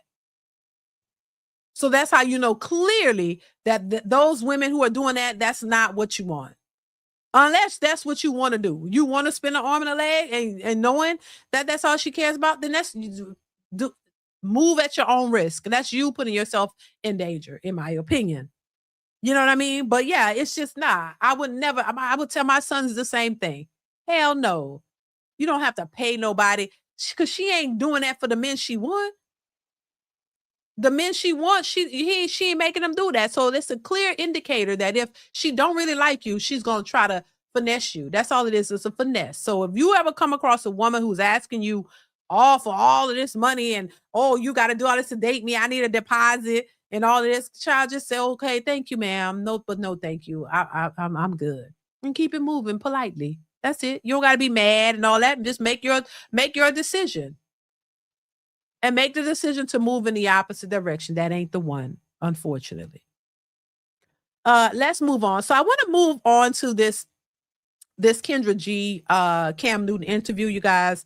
This was very interesting because people are saying that Kendra G is a hypocrite.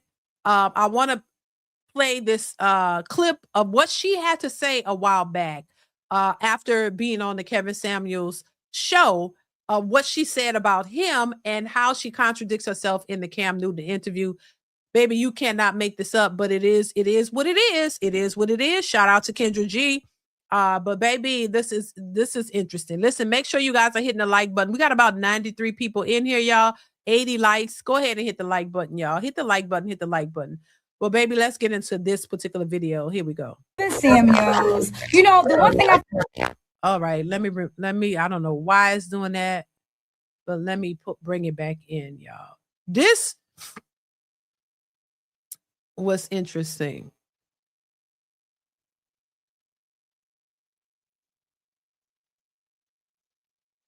Samuels. You know, the one thing I forgot to ask you when why is it? I don't know why.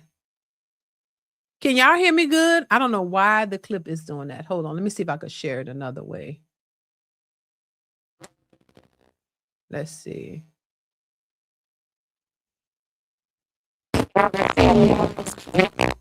Hold on.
Kevin Samuels. You know, the one thing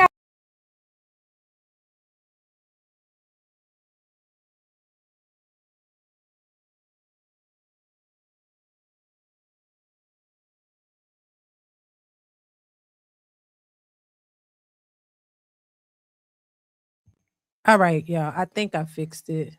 Hold on. Let's see. Here we go. I'm sorry, y'all. I do apologize to find it. Okay, there we go. I think I fixed her audio. Let's continue. Kevin Samuels. You know, the one thing I forgot to ask you when I was on your platform is where's your wife? Where is the woman that you are married to that can prove your thought process on what it takes to have a successful Black family actually works because you have one yourself? But then I realized you're not even married. Not only are you not married, you have been married twice, divorced twice. So therefore, you mean to tell me you know all that it takes to have a successful marriage, but it didn't even work in your own life? Yeah. Got him. I think Now, so I wanted to start it off with that because it's going to play right into what she said on the Cam Newton interview.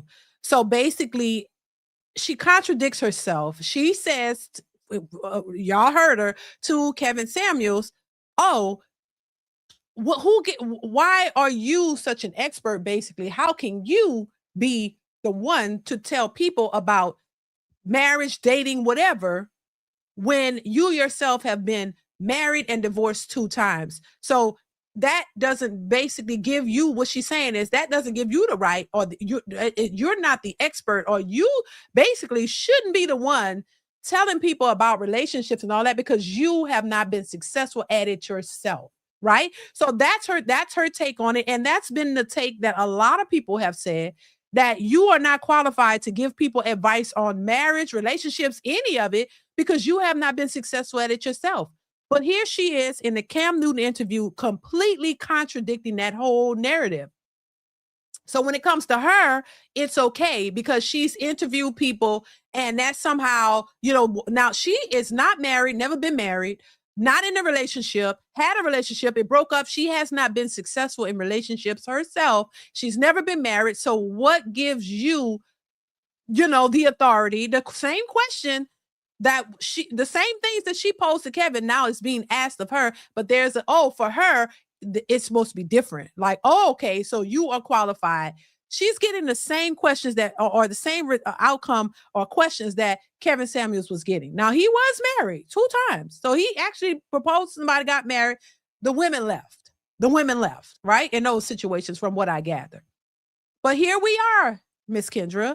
And if we're going to be fair, then the same questions are being asked to her, but let's see how she responds. So she's not taking her own, she don't think that it applies to her. So that is a contradiction. That is a hypocritical statement or a response when you had that to say about Kevin Samuels. But we're going to get into it. Y'all let me know what y'all think. Baby Funk 1975, thank you for the super chat. Says Kendra G is as real as her hair. Child. Thank you for the super chat. I appreciate you. Yeah, this is crazy, but let's get into it. Here we go. the question or the head scratcher sometimes is, what gives you the right to bring people together? Are you married? I'm not married. Have you ever been married? No, I haven't. Have you been engaged? I have been engaged. But before you go any further, what's the name of my show? It's called Kendra G Singles. Yeah. It's not called Kendra G Married. It's not called Kendra G Relationship. How I even got birth is because I'm single. Well, but see, Kendra, this is where she's being disingenuous, because it's not like you have single people on your show to have a good time and y'all just chopping it up as single people. It's not like you created a show for singles where y'all on there just talking about being single and how great it is to be single and you love being single. No, it's about singles trying to find love and possibly relationships and marriage. I don't understand it. This is why I say people have bad understanding. The whole point of them coming on the show is to find love, a relationship, and marriage. Because if it wasn't, she wouldn't be tooting her own horn as to the people she claimed who have been on her show now that are that are married. So it wouldn't be, you wouldn't be able to use the people who have gotten married as a way to show that your show is bringing people together. So it's not about singles just being single and having a good time single. It's about eventually getting a relationship and possibly getting married. That's the whole point, the whole premise around the show. It's not, if it was a show about just singles coming on and speaking about being single and how you love being single and tooting and promoting singlehood, then that would be different. But no, your show is called Singles, Kendra G Singles Live, but with the hopes of finding a person. That's what everybody's coming on there for. That's why they're talking about what kind of man they want. It's not about being happy singles. It's about hopefully getting a relationship. So come on now. Let's continue. People will use anything to try to justify their points. Let's continue. Yeah. I was in a relationship during COVID. We broke up during COVID.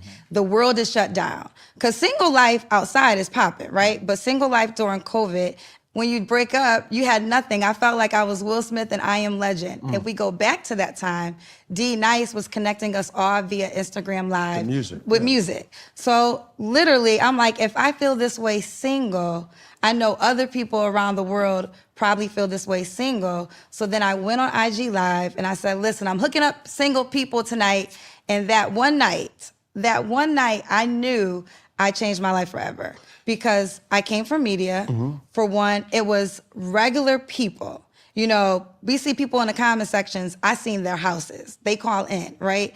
And I'm media trained, so it doesn't seem like there's an art to it, but there's an art to it. So if everybody could do it, they would. So the purpose of the show, it's a live dating show. So how it works is, let's just say Cam Newton was single. You call in, I'll ask you the questions, the world watching, then they reach out to you.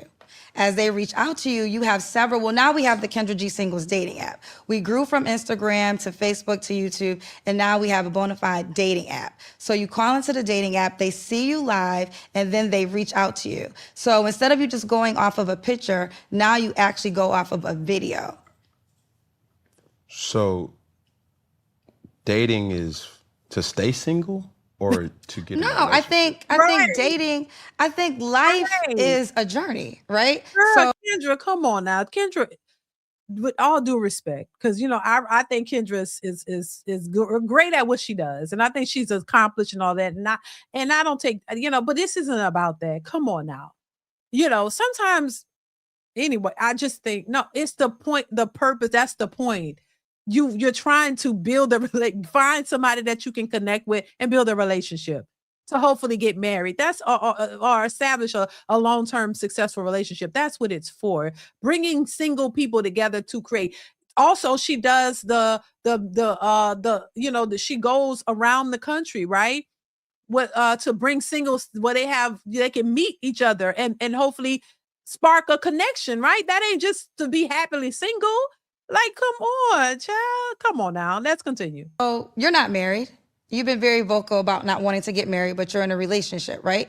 There's some people, there's different dynamics, right? So you can be single, but single is becoming a lifestyle choice for some. We are in a new phase where people are saying, you know what, I'm happy single. And that. Yeah, but that wouldn't have anything to do with your show, Miss Kendra. People who are happily single not going to come on your show because your show is not so showcasing happy singles. If that's the case, the show should have been called Happy Singles.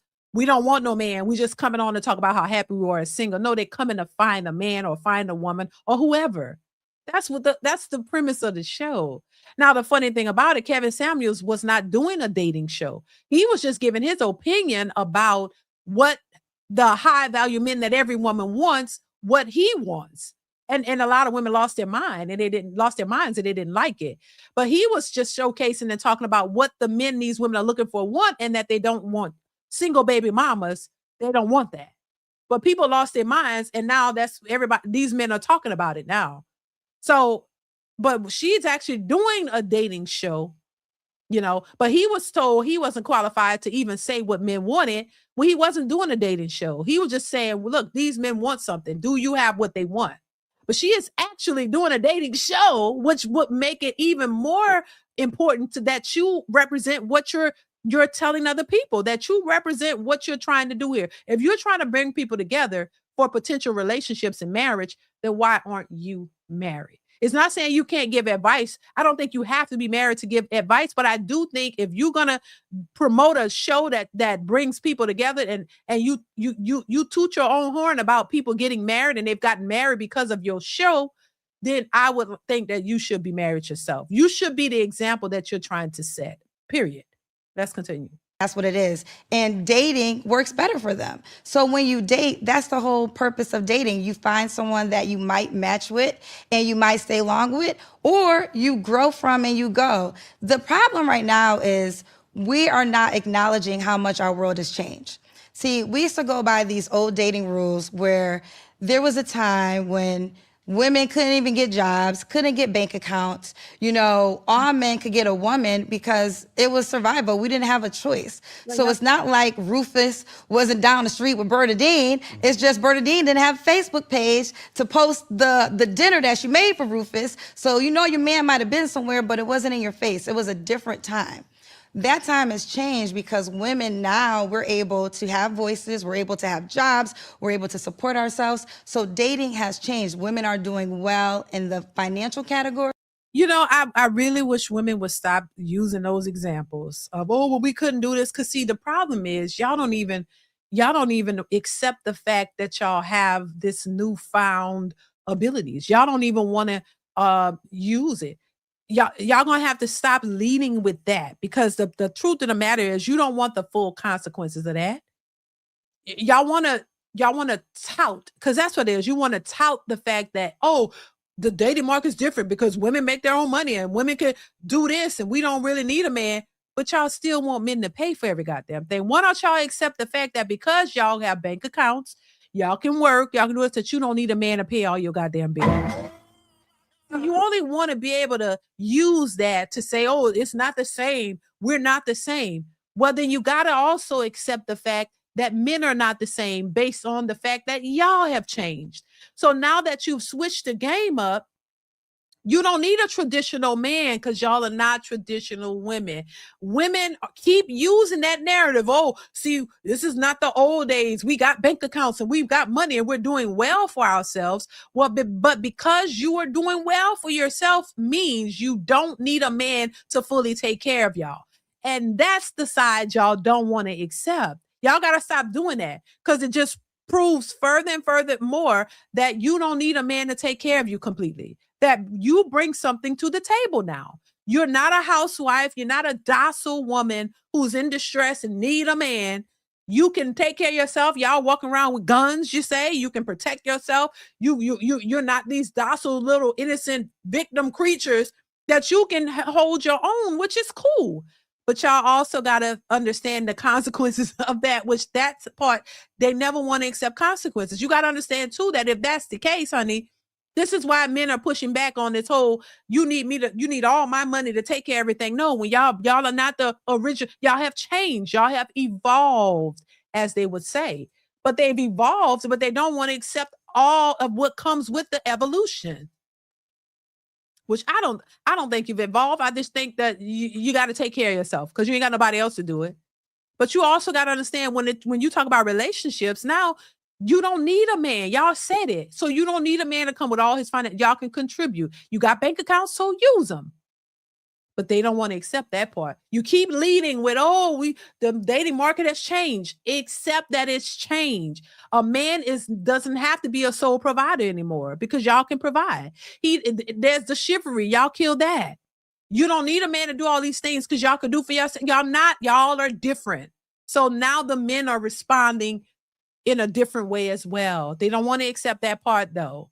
You want to accept the fact that women have changed, but now you don't like that the men have changed, which all new changes. You get what I'm saying? So, baby, they don't get it. Let's continue. So when you have all those things in a mix, also with social media, that's really the game changer, because you could be in Atlanta and your wife could be in Texas. That's literally what happened for my show. The first year, and literally the first week, I had a guy that came on. He was living in Charlotte. Again, it's international, worldwide. There was a girl living in Miami that saw him on the show. He came on my show May 2nd. They got married the following year, May 2nd. They now have 2 kids together. And everyone that's met from my show, they would tell you, if it wasn't for this platform, we would have never met, because it launches you out to the world. It's one thing for you to see people in your face, but now you have a show to see people from anywhere around the world. So what qualifies you, if you're single, you've never been married. Right. You've never, you said you was engaged. Right. Right. But at the same time, you said, that's why I have a show called Kendra G Singles. Right. It's to talk to singles. But I said the ultimate goal for that is, in essence, to matchmake or to put them on a platform that then will have somebody reach out to them. Right. Which goes back to the overarching thing is, if you're having all this insight, 16,000 singles that you've spoken to, yes, over a 6 years since COVID, it's 2026. Over a 6-year span. Yes. When I have spoken to experts, doctors, people who are in this field, that's my question. Are we talking about experience that you've actually been through, or is this something that you've observed and said, hey, I talked to this person is married, so I can gain all the information from that married couple, from this divorced couple, from that divorced couple, and this gives me the right to talk about that. I may not have been married, I may not have been divorced, I may not have had a fiance, but Let's say, okay, can I jump in, not to cut you off? What does being married have to do with hosting a single show? In a relationship. So I've been in relationships, I'm single right now, but what does that have to do with hosting a single show? It has nothing to do with it. Then why do we keep bringing up married and... No. Okay. The conversation, question was asked, why should people listen to you? I would say this, you have the free will. You don't have to listen to me, right? I'm not the kind of person that says you have to live by what I say, but I can back up anything I say. So you could not tune into the show and you know what I'm saying? I don't have you people should listen, they have to listen. What I'm saying is I could give you information that I know is vitable and could change your life if you want to hear it, if you want to receive it. So when I hear certain people in these type of dynamics, I've talked to Dr. Bryant, I've talked to... Shout out to Dr. Bryant. My man from tonight's conversation, I've talked to Ace Metaphor, correct. I've talked to Dimitri Wiley, a guy who's an influencer who speaks. I know all those 3 people. Yes, and it's so many different doctors. Right. And when I have these conversations, it's almost a head scratcher because what I speak about personally is through my experiences. No, I have not been married. Okay. No, I've never been engaged or engaged to a person, but I've dated a lot of women. I'm not proud to say that, but that's just my experiences. Right. So giving a viral clip, giving something that you may have heard from me, this is not what I've observed other people to do. This is my life. Right. I've been exposed to so many different types and different women that I'm like, okay, I'm beginning to get a different kind of dynamic or understanding that this is what women are expecting from me. Sometimes I'm able to give that, sometimes I'm not. Sometimes I can be emotionally available, sometimes I'm in my hustlers phase and I can't. So when I talk about relationships, it's not to say that I'm a guru, I'm just giving you my expertise of what I've been through. Right. So now flipping it back to, how we get to this particular part, it's like, there's a lot of questions that come from a conversation in this type of magnitude. It's like, well, she talks to singles and it is her show. It has an amazing platform and it is entertaining. Above all, it's entertaining, just to, step into people's lives and worlds and to realize what the expectation is.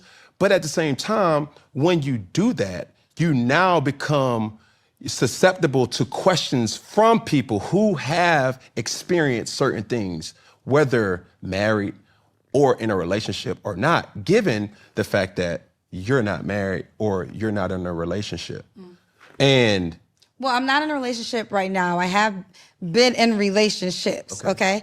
A couple things. I hear what you're saying. I don't walk away from it. I stand on a married person could not be successful with hosting my show. The show is called Kendra G Singles. It's on brand. And third, of course, I have life experiences that help me. I have a life experience that really helps me understand a man in your position. Now, I think it's very, very hypocritical to say that a married person could not host a show like that. It's insane work. She says she don't think, but that's the very thing she questioned when it came to Kevin Samuels. The fact that he'd been married twice and divorced. What gives him the authority to think that he could tell people about a successful, stable marriage or relationship or anything? And here she is doing the exact same thing. And now she's saying she don't think that a married person could be successful in trying to get two people together to tell them what is necessary in order to be married and be in a position that they're in. Baby, you cannot make this shit up. You can't make this up. This is why I say everything is out of order. What's right is wrong. What's wrong is right. You telling me that a person who has never been married, never been in a successful relationship, because a successful relationship would mean that you would still be with the person or married to that person. You are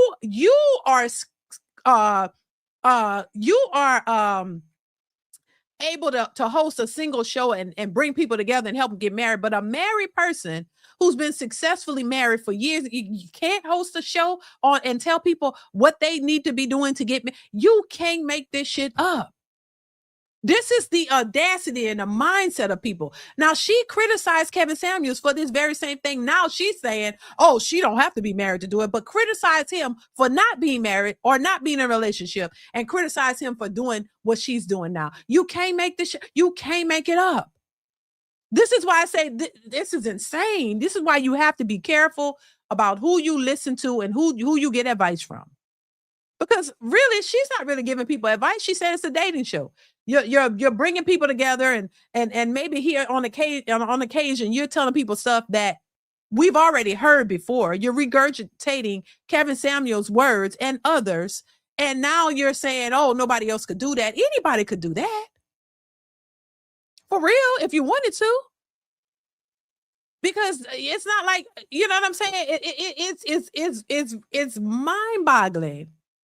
Look, I'm not mad what people do, choose to do what you want to do, but it's just insane. I would never say that, a married person couldn't get on here and do a show to tell people how to get married. Like, that would be, that's insane work. But so what you're saying is people would rather listen to somebody who doesn't have the experience or the outcomes that they're telling you could get. They'd rather hear from a random person who hasn't been successful at it. Maybe from a woman, who hasn't been successful at it all and still hasn't achieved that, but she can give other people advice on it, because when a man does it and wasn't successful at it, he can't do it. Kevin Samuels was very successful at what he was doing. He was very good at it. So what you mean?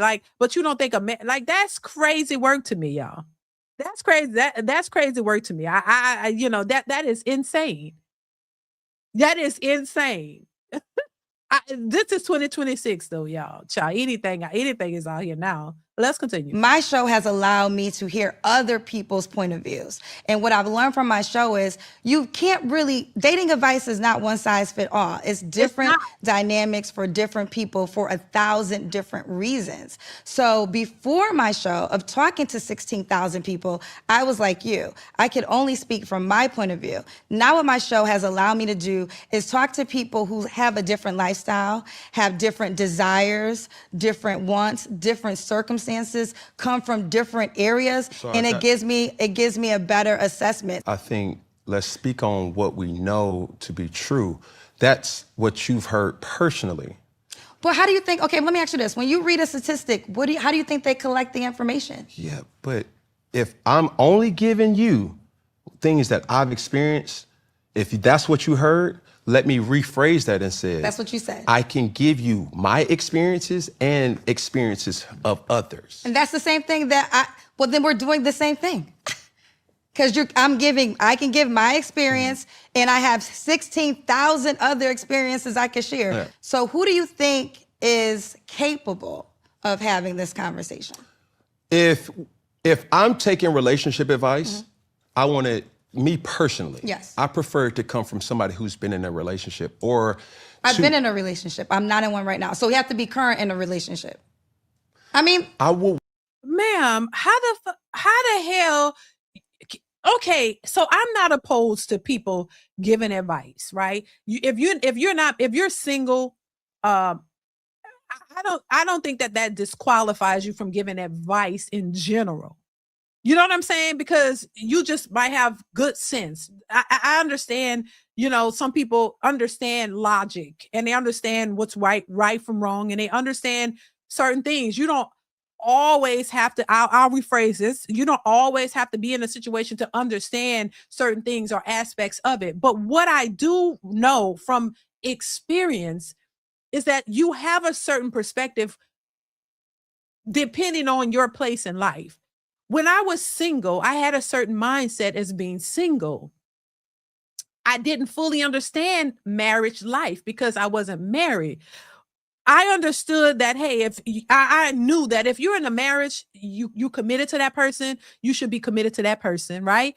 I understand marriage is work. I understood the basics of marriage.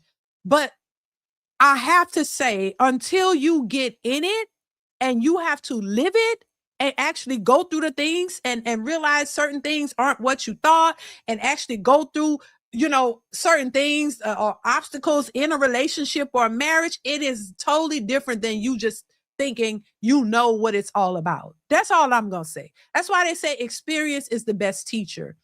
You can have an idea and right from wrong, and that's half the battle.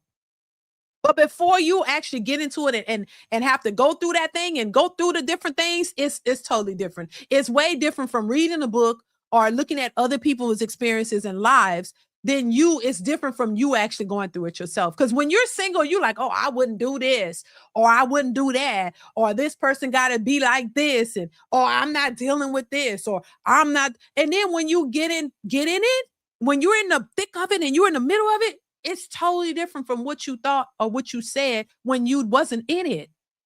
That's like, I use the example of having a child. You can read books about childbirth. You can read books and look at pictures and diagrams of what a woman's body goes through during that process. You could know everything about it.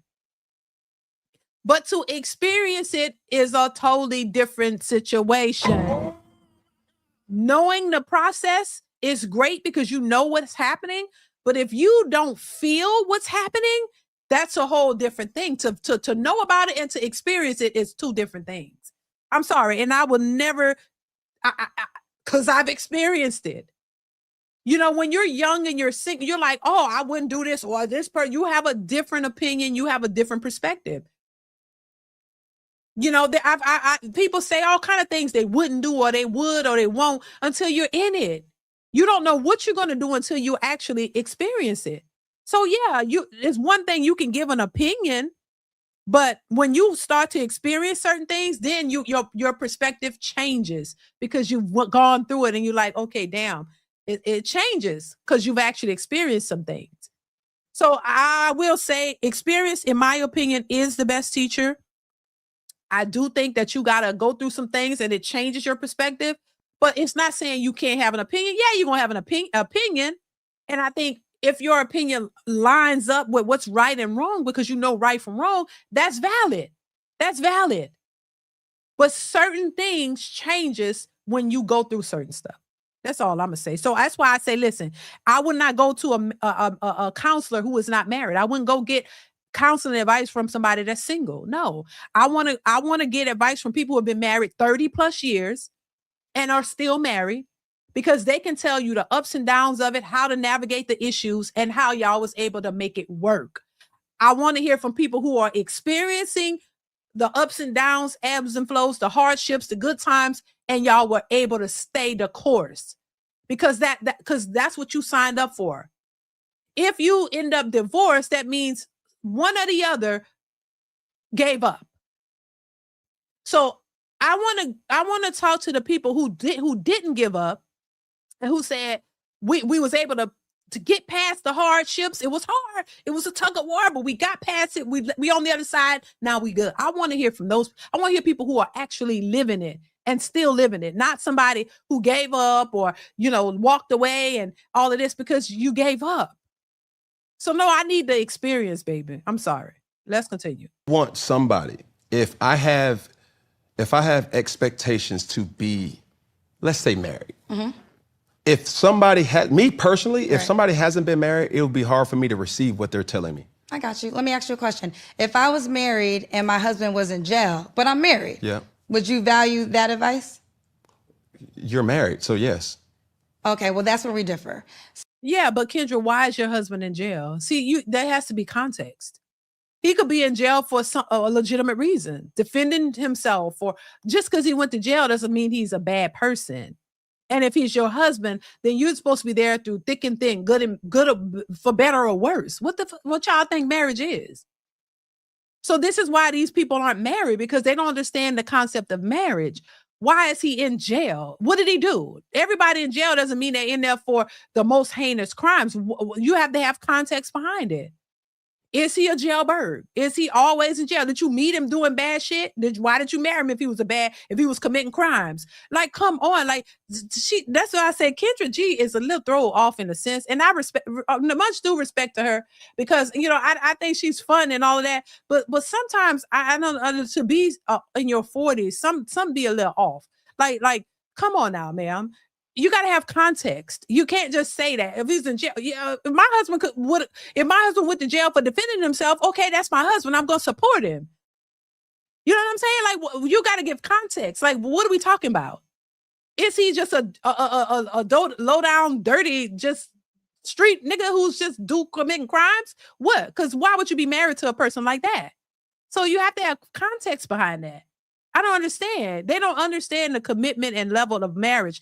They don't. And this is why you shouldn't be giving advice on marriage, because you don't know what it is and you've never done it. You've never been committed to somebody long enough to understand the ebbs and flows of life and to be really supportive of another person, a man. They're self-absorbed. They only see themselves. So, I mean, you have to have context behind that. I mean, come on, that's crazy. It just sounds like kindergarten talk. It doesn't sound like real grown people, real logical. Like there's a real logical thought process behind when she's talking, in my opinion. I'm just saying. So what I've learned is just because you're married doesn't mean you are capable of giving me advice, because people get married for the wrong reasons every day. Well, you just gave one example. No, but I'm giving one example because we're talking about the disclaimer of marriage. Can I ask you this? Yes, you can. Do you have plans to be married? At this stage, marriage now for me is a business, right? Like, I'm 46 years old, very happy to be. Mm-hmm. I'm not 20. So I'm at a stage where if I were to get married, it's deeper than love. I could be in partnership, committed relationship, in a dynamic without the marriage certificate. It would have to align so much for me to get married now, because I have too much business at stake to think about. Given what you said, yes, right? Do you have visions to be in a committed relationship? If it makes sense. Like, if I've been in relationships and at times it made sense, it was healthy, and then it's not healthy no more. I support this. I would tell a person to be single and in a healthy relationship with yourself. I'm not gonna just be in something to please society's version of what they think. Which is fair. I think that's the issue that's going on. And I support marriage. I literally do, but everybody is not supposed to be married. We're not talking about everybody, Kendra. Well, I know, but I'm specifically talking to you. You're okay, specifically talking to me. Yes. I would do marriage if it made sense in all ways. Okay, so my next follow-up question, yes, which I was trying to ask is, would you continue to do your show, Kendra G Singles, if you were to find the right person? Of course. Because now... Yes, of course, but we are expanding. I have a new host, shout out to Tron Maurice. Yeah. I am adding hosts because we're just growing, but I'll always, I'm the face of the brand, so I'm always gonna be affiliated. So that's what, but the reason why I asked that is your words. Yes. You do not think a married person can host the show. I did say that. That's why I asked. Right. Do you have plans to be married? And if you were to get married, do you still have plans to... Okay, Good question. That's fair. I'll give you that one. I'll give you that. I'll give you that. Bro, you I'll over give here you got that. your No, I got you. I'm gonna give you that one. Damn. Okay, I'm okay. over He had here, an alley. like, He I'm had not an trying to alley-oop with that attack, one. He like, had an alley-oop with that golly, one. If you just answer the questions and not take offense to it, because I feel like you got your gloves on right now. Well, I think I'm just trying to have a high value. She don't think she gonna get married. You know, to me, being married solidifies the position that you're in, that you can give advice to people, to singles who are trying to be where you are. That's the whole point. This is why when you're dating and when you're single, I think it makes sense to talk to successful people who are in successful marriages, because they can give you real advice on what really happens and not this superficial dumb stuff that they're saying out here. You know, get with something that serves you, and if it don't serve you, get out of it. You're always going to be out of it. You're never going to really build anything because you're looking for something perfect. You're looking for something that only serves you. So that's not going to work. So why not just talk to people who are successfully single and encourage them to stay single? Because trying to, foster healthy, stable marriages when you don't have one is diabolical. And also, like, you really can't give the best advice because you know nothing about it. And this is very clear. She knows nothing about how to be in a healthy, stable, long-lasting marriage. She doesn't, because she's self-absorbed, like most women are, and a lot of people are. You especially successful women. When you're successful, it's all about you. That's all you see. So it has to serve you. It has to be perfect for you. It has to work for you at all times, like she said. And if it doesn't serve you, then you out. So you don't need to be married. You need to be single and stay, because no man is going to settle for that. No, because a relationship takes a give and take. It's about both people coming together, working together. And so, no, I don't think you should be teaching any, you could do a singles try. You could try to help people meet folks. Maybe it should be a Kendra G singles meeting, like she do the meetups. Y'all meet, and whatever y'all do after that is y'all business. Because I would say, I don't know nothing about all of that. Look, I'm just trying to hook y'all up, and y'all figure the rest out. Or find a married couple who've been married for 40 years, and they could tell you how to navigate this because they have more experience. So yeah, if you're just trying to bridge the gap and bring people together, I could see that. Just bring y'all together. But after that, I can't really tell y'all shit about how to make it last, because she ain't done it. Get that part. I could get that. Let's continue. Conversation. I don't like high value. I don't. Well, we're trying to have a conversation that people can appreciate. Right. And it's okay. And I will preface this. It's okay to agree to disagree. Absolutely. Let me say this. Touche. You did your one with that one. When I say that a married person can't host my show, a lot of times married people come in with their version of marriage, right? Something might work for you. I respect it. I love it. Most of my friends are married. I respect it. I love it. But I'm unique in what my mission and my purpose is. We kind of went past it, but I was engaged. Okay. And I went to college, met a wonderful man. We dated, did the thing that they tell women to do. Go to college, get your MRS, met a wonderful guy. We ended up getting engaged years after college. What's MRS? MRS, your Mrs. MRS. Oh. So there's a saying, instead of going to get your doctorate, go to college to find your Mr. So get your MRS. Just to preface that, I know you don't know nothing about marriage, child. That part, MBA. allergic to that word. But you go to college to get a PhD? No.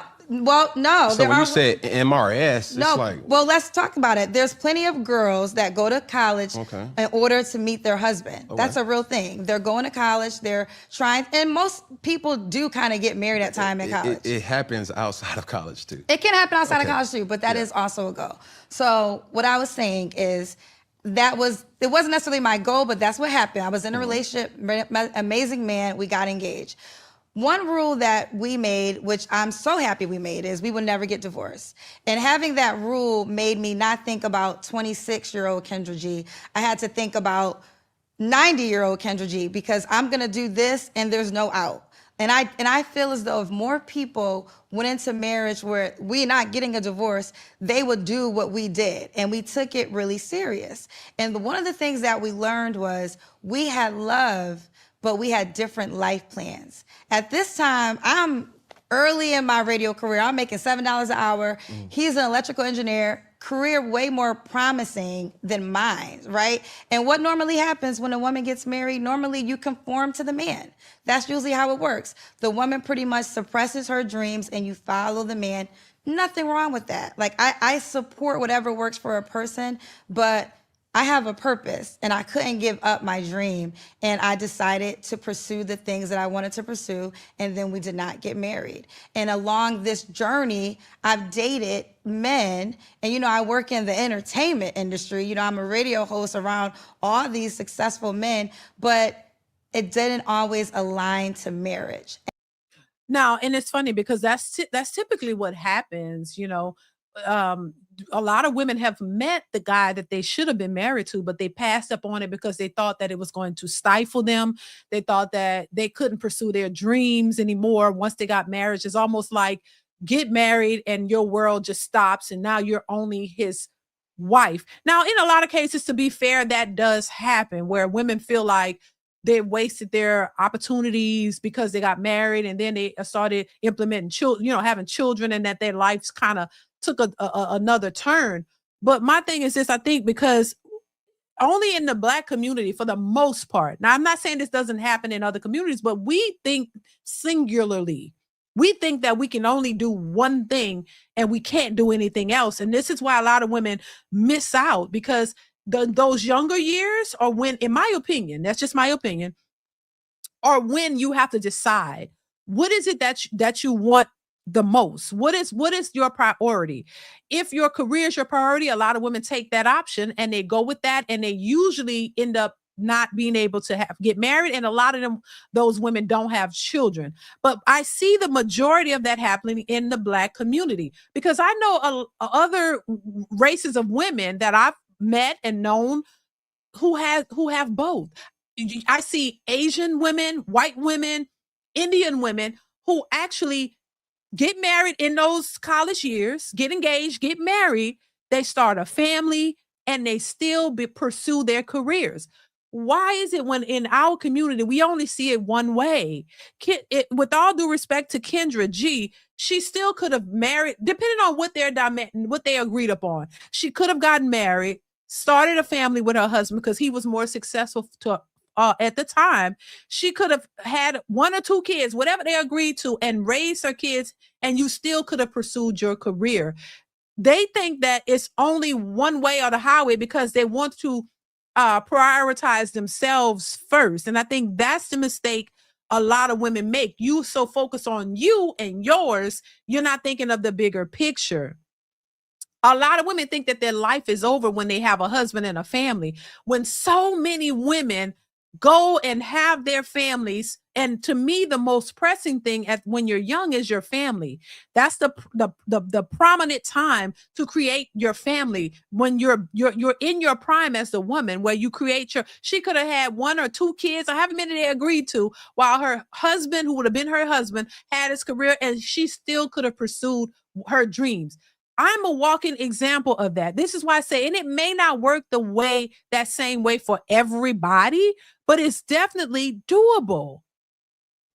It's doable. And I don't think when you find the right man, he's not trying to suppress your dreams. He understands that you have aspirations and you want to do things. And a lot of times men don't suppress that. Look at the men don't try to stop that. They actually encourage that. They support you. But my thing is this, I always say, you can have it all, but not all at the same time.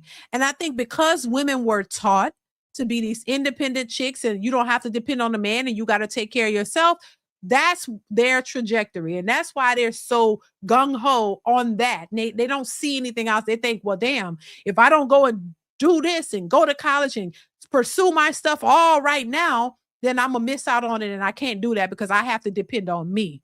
They don't want to depend on a man. And I think that's the scary part for some women, because they were taught not to do that.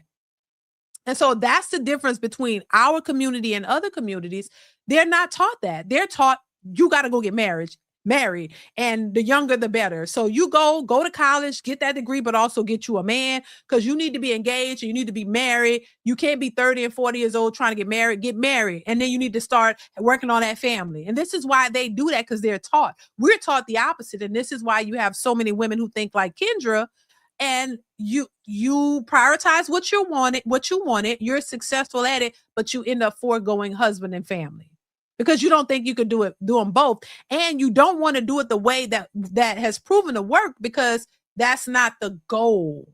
And they thought that if they go after their careers and go, you don't need a man, don't worry about a man in your 20s. And then when you get older, you think you can find that man and have the family, and usually ends up in a situation like Kendra G. And I'm like, hey, look, if she seems to be, if you're happy with your life, I'm happy for you. I'm not saying everybody's miserable. I'm just saying that's just the way it works.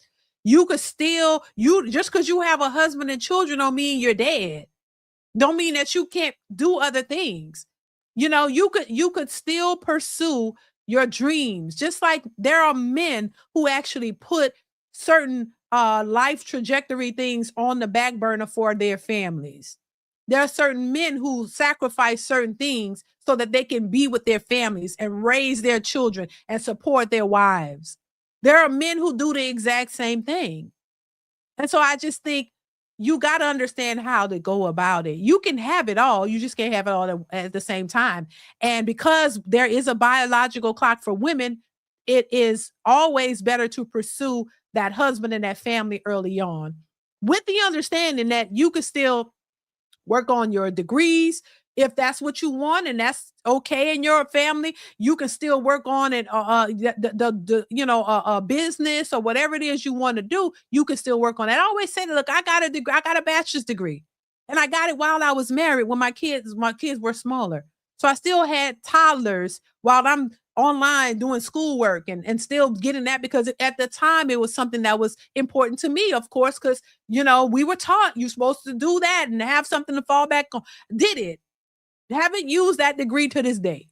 Didn't need to use it, but I have it because that's what we were taught. Go and, you got to have this and have that. But what I'm saying is I've experienced that, and I understand that you can have it all, just not all at one time. And you got to understand the bigger picture. But if you're selfish and you're only thinking about your happiness and what you want, you're going to miss it. You're going to miss it. So once again, for Kendra G, from, that guy, she said was a great guy. She missed out on a great guy, only worried about herself. Had she married that guy, they could have worked things out. She could have had a family at this point, probably had 2 kids, 3 kids, however many they wanted. And she still could have pursued her dreams. It's not the end of the world when you get married and have children. I don't understand why in our communities we see it that way. You get what I'm saying? We see it a way that is not conducive to getting what you want. Then on the back end, once you've gotten that career, now you're like, where is my husband? Where is my want this? And it don't show up like that. Once again, I do think that the majority of people have ran into their husbands or their wives early on. And even men have said on this channel that they weren't prepared for the good woman that they had. They even weren't prepared for it, and they missed out. Now they're having a hard time finding a good woman. So I think this goes both ways. Men have missed out on good women because they weren't ready, and women certainly have missed out on good men because they prioritized their careers. So this is why they say successful women usually forego marriage and kids. Why? Because you're older. That's not the optimal time to do that. While there are some cases where some women are older, have had a child and gotten married and had a child, it's not optimal. It's not likely. You know what I'm saying? But yeah, let's continue. And that's fine, because my journey is my journey. And I think that women, just like guys, have the ability to go off and make something of themselves. Like, I've never heard anybody say 50 Cent got all that money, but he ain't got no wife. I've never heard a man say that. I actually hear men say he better never, why would he get married? He shouldn't even get married. It's almost like men will tell other successful men not to get married. Well, if men don't want to be husbands, how are women going to become wives? Like, two things can't be true. And why are we having this judgment, I feel at? And I understand I'm unique because I host a single show, so I understand it's relative. But I think overall, there's like an attack against single women who may be successful, and the narrative is you have it all but a man. And sometimes we need to say, thank God. Maybe that is why I'm successful, because I don't have something holding me back. Every man is not a blessing. Some men truly are nightmares. Yeah, but so are some women. Every woman is not an angel. You know, every woman is not the best thing since sliced bread. Every woman is not either. And I don't think there's an attack. I think people are just realistic and they see what's happening. And I think you have women who are trying to push the narrative that, oh, I'm successful, but why men don't want me? See, the thing is, y'all want the best of both worlds, but you didn't go about it the right way to get it. You know, if you're successful and you're happy single, Nate, I don't think nobody's pushing back against that. I think women are the ones who are trying to push the narrative to say, oh, why aren't men checking for us? They're intimidated by us. No, that's not what they want. And y'all didn't grow together. Y'all became successful and then you alienate a whole group of men because you don't feel that they qualify for you.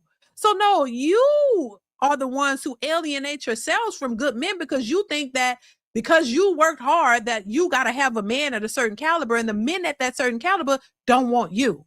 So it's like y'all want to push men to want y'all. Ain't nobody really alienating you or you know, coming at you. No, if you're successful, it's the women who are complaining about not being able to get a high value man or a successful man because the men are intimidated by your success. No, that's y'all created that narrative. Y'all are messing it up for yourselves because you didn't take into account what men wanted. Nor were you willing to give men what they wanted because you wanted what you wanted. And remember, it's all about you. So if it's all about you, then let it continue to be all about you. But a lot of these women still want husbands and children, but you have not put yourself in a position to have that. And you're wondering why. No, it's the successful women complaining about the men not leveling up enough so that they can qualify, so you can qualify for them or they can qualify for you or whatever. No, I think women put themselves in that position. You didn't add up the costs. You didn't understand the consequences of what you were looking for, what you were going after. Because if you did, you'd have married that man back in college, that good guy, and then you'd have had your family, and then you could focus on having a career or, you know, doing something outside of that when your kids are older. You know what I'm saying? Life doesn't end when you're married.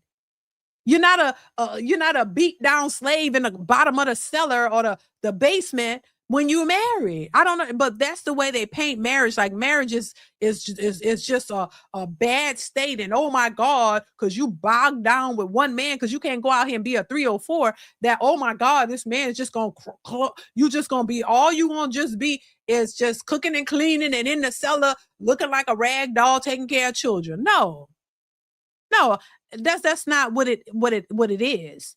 You know what I'm saying? Now, maybe that's somebody's life. I don't know, but that's not I wouldn't say that's everybody's situation. No, you don't have to just be relegated to that. This ain't the 50s and the 40s and the 50s and 60s anymore.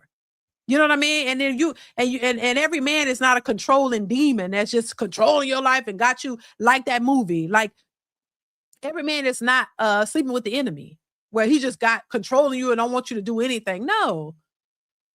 But that's how they portray it. And this is why they go for the success. You get it. And then you end up wondering why you don't have a husband or children. Let's continue.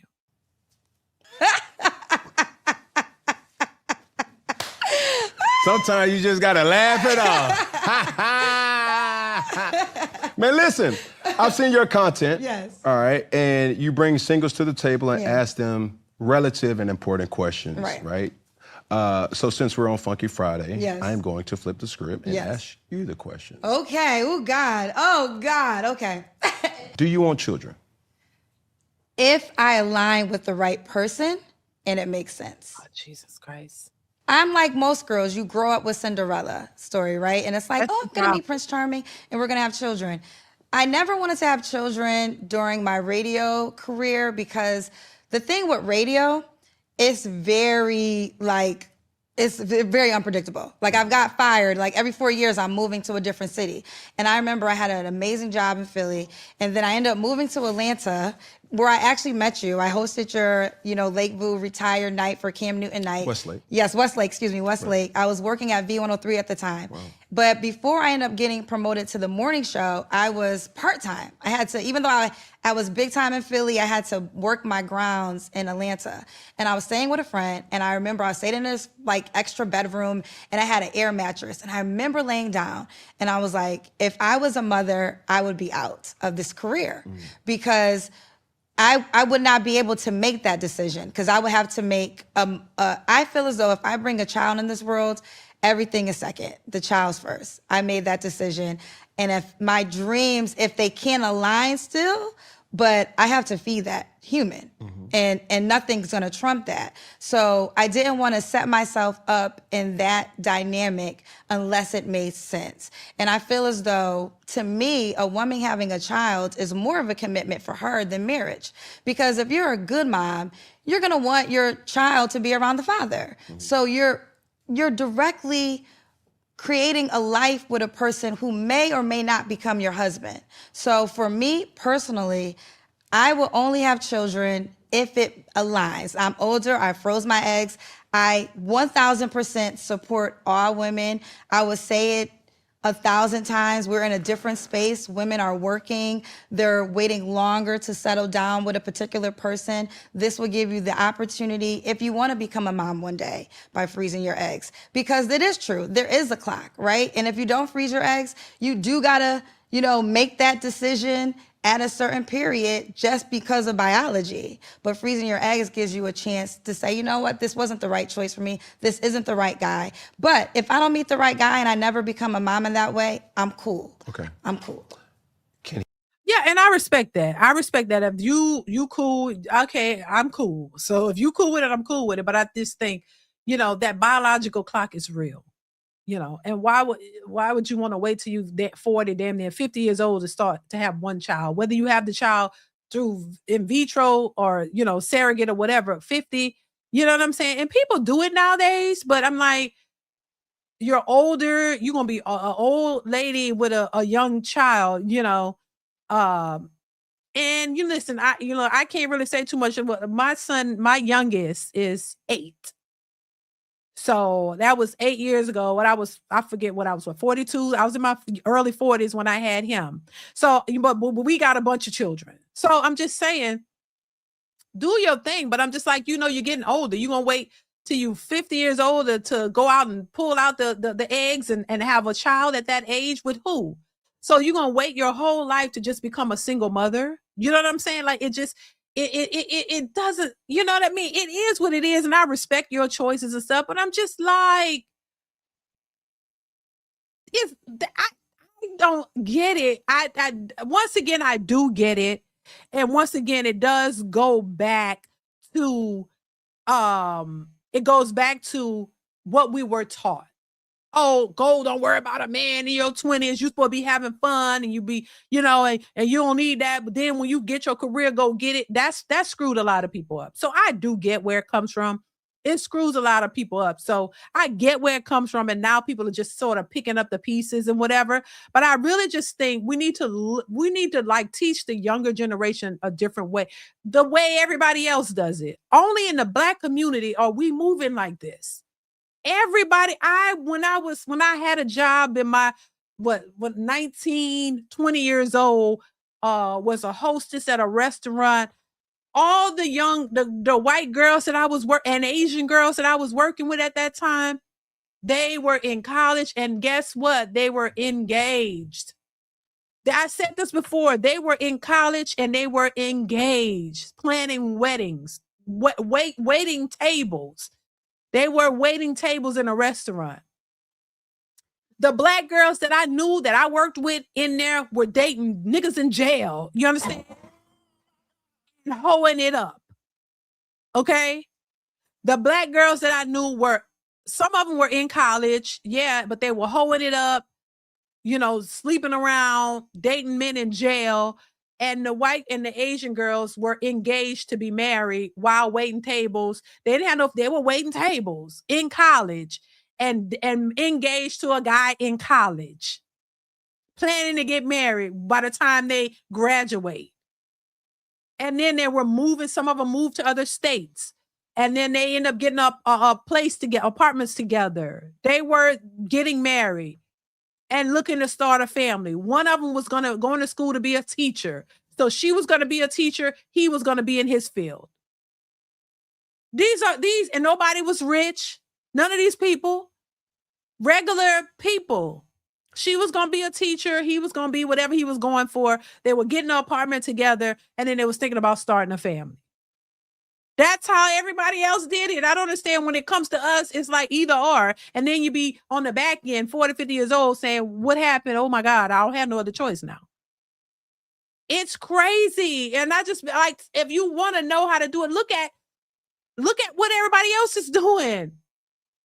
Indian, Asian, they be married, having their businesses. The wives be working in the businesses. She ain't just at the house. She be working in the business. They be working together. The whole family be working together. The sons and the daughters all be working out. Why is it so hard for us to get it? We've really been indoctrinated into an idea that really done jacked us up. I'm telling you. I'm telling you. Stop following white America. No, it's not, Debo. It's not about following white America, but in this particular instance, in our community, the women they're doing it backwards. You're going after these careers first and you're not really, and then you're wondering why you don't have a husband and the children on the back end. I say it all the while. I'm an example, one of the examples of how you could have it all, but not all at the same time. And it's not a unique thing. A lot of the women, non-Black women that I know were in college and engaged and got married. And then next thing you know, she was pregnant and they have another child. And then they start a business together. Oh, because it's more convenient. Because, you know, when you have your kids, you want to have something where you have time to be with your kids and, you know, watch them grow. So they started some type of business. Usually the husband and the wife start the business together. And they grow that business or whatever. You know, it don't happen right away. They work their jobs. Either one of them end up working from home. Usually the woman, she finds a way to work from home while she's pregnant. But she's still working and the husband is working and they put their resources together. Next thing you know, they're buying a house. It's a way to do it. But for some reason in our communities, somehow that falls short. You know what I'm saying? And like I say, I don't think, you know, it's for everybody. Everybody don't want kids. I respect that if that's not what you want. But there are a lot of people who want it. I'm talking to the people who say they want it and they're wondering how the hell they're going to get it. But a lot of the steps you missed. And so when you miss certain steps, you don't get the outcome that you're looking for because you didn't go about it the right way. You know what I mean? And yeah, it's about working together. But if you're only thinking about you and your success, you're isolating yourself from the overall success of a family. You're thinking about just you and what you want. This is why as they get older and successful, it's still about them. If you're talking about family and relationships, you can't just think about you. You got to think about the bigger picture.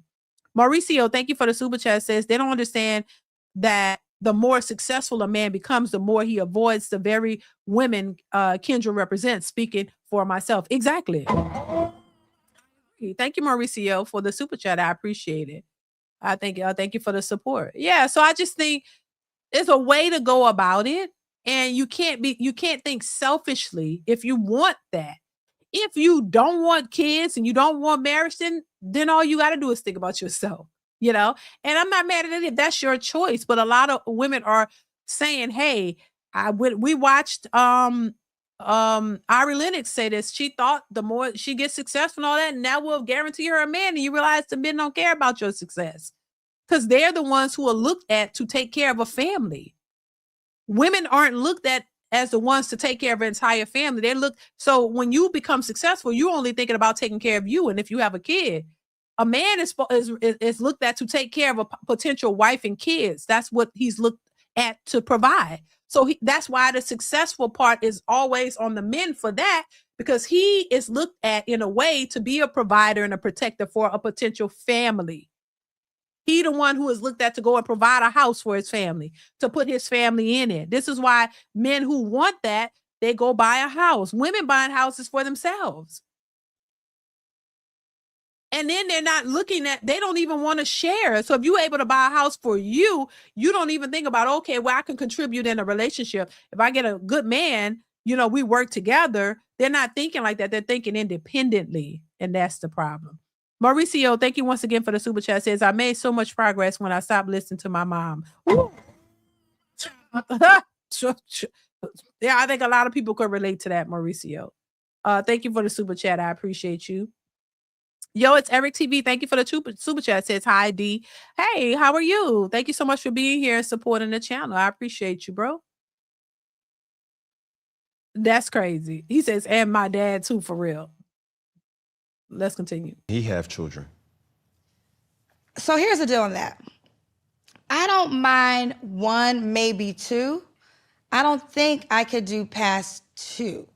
But because I'll take that way.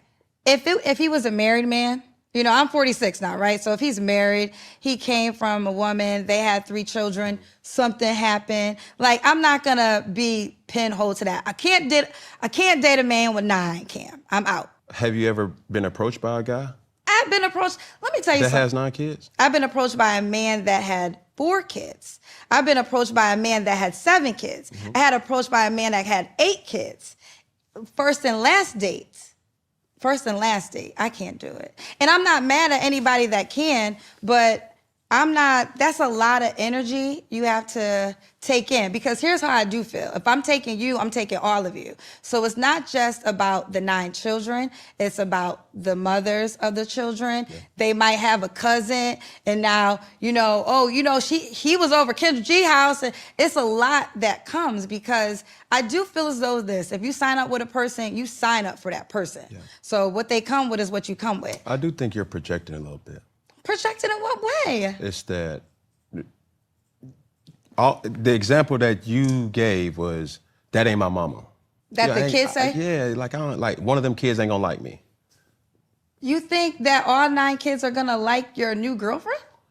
Well, as the adult, there's certain things that you instill in your children as respect. But you can't control your children. Who can't?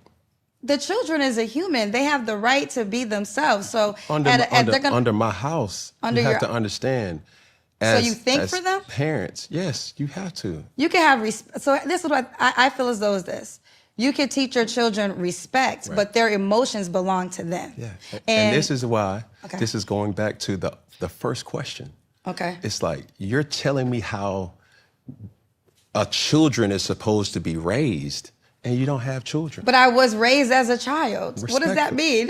No, I understand that, respectfully. And once again, we all were raised in some sort of way as a child, but that doesn't give you an expertise on how to raise a child.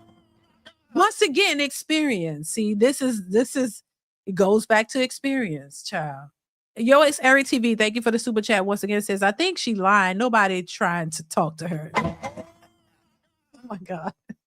Thank you for the super chat. I appreciate you. Let's continue. This is where I check out. But real quick, I'm not telling you how to raise children. Yeah, but we're having a conversation about, so your children don't think on their own. I'm telling you, hell no, they don't. Not while they're in my house. Because if it's up to my kids, they're eating Skittles every night. They're eating gummy bears every night. And certain things is to say, like, no, we're not going to do that. You're going to eat this because it's nurturing to your body.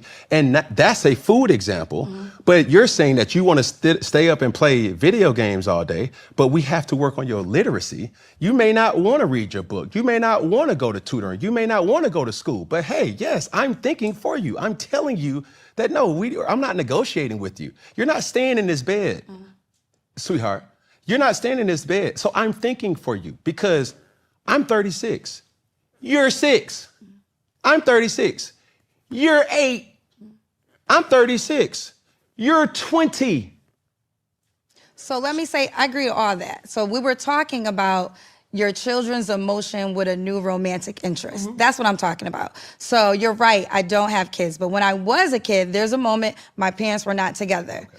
No matter who my dad had, she wasn't my mama. No matter who my mother had, he wasn't my dad. Okay. So yes, I have to be respectful, but don't get it twisted. I'm team my parent, no matter who y'all dating. And that could have been, and here's the deal. And maybe that wasn't right, but that's just how I was as a child. So everything you just said was, things you should do as a parent. But we're talking about a different emotion. I'm talking about a child having to resonate, and I'll use me, Kendra G, as a child. I will be respectful, Dad, to anybody you date, but she's not my mother. And I'm always gonna ride and love my mother. I think Kendra is interesting. I will say to say the least. She's interesting. I don't, and everybody is different. I will say that. That's why we all have to grow. We all got our own traumas and issues and things we got to work past. But sometimes when you don't recognize it, it can become a little annoying, which goes back to how relationships when people speak in certain ways and it's just they don't get and hear themselves and there's no logic in their thinking, that could get frustrating. And I can see why any man would be like, oh fuck, I can't deal with this. Or any woman, if it's the other person, whatever. Oh shit, you just don't have no type of you can't see anything outside of what you're saying, and that could get a little frustrating because it's always going to be an argument and a disagreement. Damn, and I know in relationships you don't always agree, you don't always get along, but damn, you got to at least get to some type of understanding at some point, some type of logical understanding at some point. And Kendra gives me the vibes that she's never wrong, that she don't see herself, period. Like she's spoiled. She don't see herself. She just speak and she think that she's right. That's what it gives. I could be wrong, but that's what it gives. And it's like, girl, like, come on. I understand the point of when you're raising children. Yeah, your children, if somebody is mistreating your child, you don't accept that. But your kids, certain things your kids don't get to have a say on. There's certain things that when you move as an adult, your children are raised a certain way to stay in the child's place and they understand, hey, that ain't my business. I don't get involved with mommy and daddy issues. I'm the kid. What happens. You teach your kids certain respect levels and boundaries, and they already know that. They won't even cross that line. But, your children having emotional feelings and all of that, and you just cater to that. To me, that's a problem. It's not about whether somebody's doing something to them. That's a difference. But I mean, children, like he said, they can have these fits and emotions and that change all day. And then you just sitting there catering to that. Oh, your child can be like, I don't like such and such. They don't let me eat candy, or I don't like your kids got to understand that they're a kid and they don't get involved with your affairs. And you keep it like that and you have it tailored in such a way where that's not even a question. So talking about your kids' emotions and feel like come on now, children, if you allow your kids to be, to manipulate you in that sense, child, they're going to be spoiled and all over the place too. And if they grow up like that, then now that's going to be a problem for anybody that they come in contact with. No, your kids need to understand they stay in a kid's place. They understand respect boundaries, how to respect their elders, and you don't even put them in those positions. You get what I'm saying? Like, so once again, it goes back to being a parent and having that experience. And a lot of times people who don't have children, they speak from a place of ignorance and it's not a bad thing. It's just, you don't know because you have not parent or raised a child, and you can't base you can't use being raised by someone as a metric to say you know how to raise, because it's not. You don't fully know what your parents had to go through, so you can't use that as a way to justify your talking points. A lot of people say a lot of stuff before they have kids, and then after they have kids, the story changes. People that say a lot of things when they're single, but when they get married or in a relationship, oh my God, listen to how it changes. So your perspective changes once you've experienced certain things in life. That's just how life goes. But before you experience it, you got all kind of good shit to say. You have all types of responses until you actually go through it once again. Yo, it's Eric TV. Thank you for the super chat. It says, I was in my 30s trying to talk to my mom. My grandpa told me 2 adults is talking and I shut up. LOL. Ciao. That's crazy. That's crazy. Thank you, Yo, it's Eric TV. I appreciate you. My mom didn't even let us hear adult discussions. Yeah, I mean, and that's for a reason. So I just think, once again, you shouldn't even be in a conversation about what's going on with your parents. Until your parents sit you down and come talk to you about what's going on, that's not your place as a child. This is why people try to base their decisions on what their parents did. You don't even know fully what your parents went through. Your parents you only see a small percentage or a certain percentage of what your parents actually went through. You don't know every little detail about their marriage, about their relationship. You don't know. So that's why you're supposed to stay out of it. It's not really your place as a child, because that doesn't concern you. And as long as you're not being abused or mistreated and stuff like that, you're allowed to be a kid, and that's it. You play with your dollies and you have your snacks, and you know the certain rules and the boundaries in the household. You know what you're allowed to do as a child, and you do that. That's it. You shouldn't even be intertwined with what's going on with adults in the household. You know what I mean? Let's continue more, and that's what happens. So I hear what you're saying, but I can't speak from that. Yeah, but what I would say, yes, off of experience, yes, is that when Jazz came into my life, yes, and I have the ability to, like, my son is here. Hi, son. Right, Jaden. And I'm not going to make this awkward, but she never wanted to be his mother. She wanted to be a mother figure in his life as an extra, as a bonus person, right? But there never was a time to say, hey, call me mommy, or I'm your mom. She had too much respect for Lorena. Jazz has too much respect for Kia, and vice versa. So when you're starting to bring in other individuals, it's up to the adults to navigate that situation and work together. And that's where I've learned to say, hey, I'm dating somebody, Kia. I'm dating somebody, Lorena, and I'm thinking about introducing them to the children. There's a lot of similarities or comparables to, comparing you to the late Kevin Samuels. Was he right or wrong with his criticisms of men and women, or women? The thing that I gotta be honest, I did do a show one time. I got wind of Kevin when my show was already started. I was on Instagram. So I started my show April of 2020. I believe he was on YouTube by that time, never heard of him. November of 2020, he had a clip that said average at best that went viral. And then it spilled over to the Instagram world. And, this was a big video. And then he started doing lives on Instagram. We actually DM'd each other. I was like, I wanted him to come on my show, because by this time I was 6 months in. And I started learning, like, oh, there's a pattern to this. Like, oh, every woman feels as though she qualifies for this. Oh, every man feels as though he qualifies for this type of woman. So I wanted to partner. We did a couple of DMs. We did not connect. I ended up going on his show. This is what I would say. I think there was some truth. I went on his show and I said that. I've always said there was things that he said that I supported. The thing that I do not support is I don't support a woman having a man is better than no man.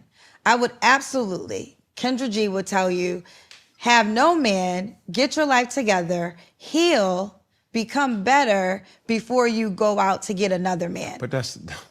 No, let me finish this. Okay. And then also I felt as though, because when you say that, it means, and again, this might work. Now, I'm on record saying your dynamic wouldn't work for me, but I can respect if it works for y'all, right?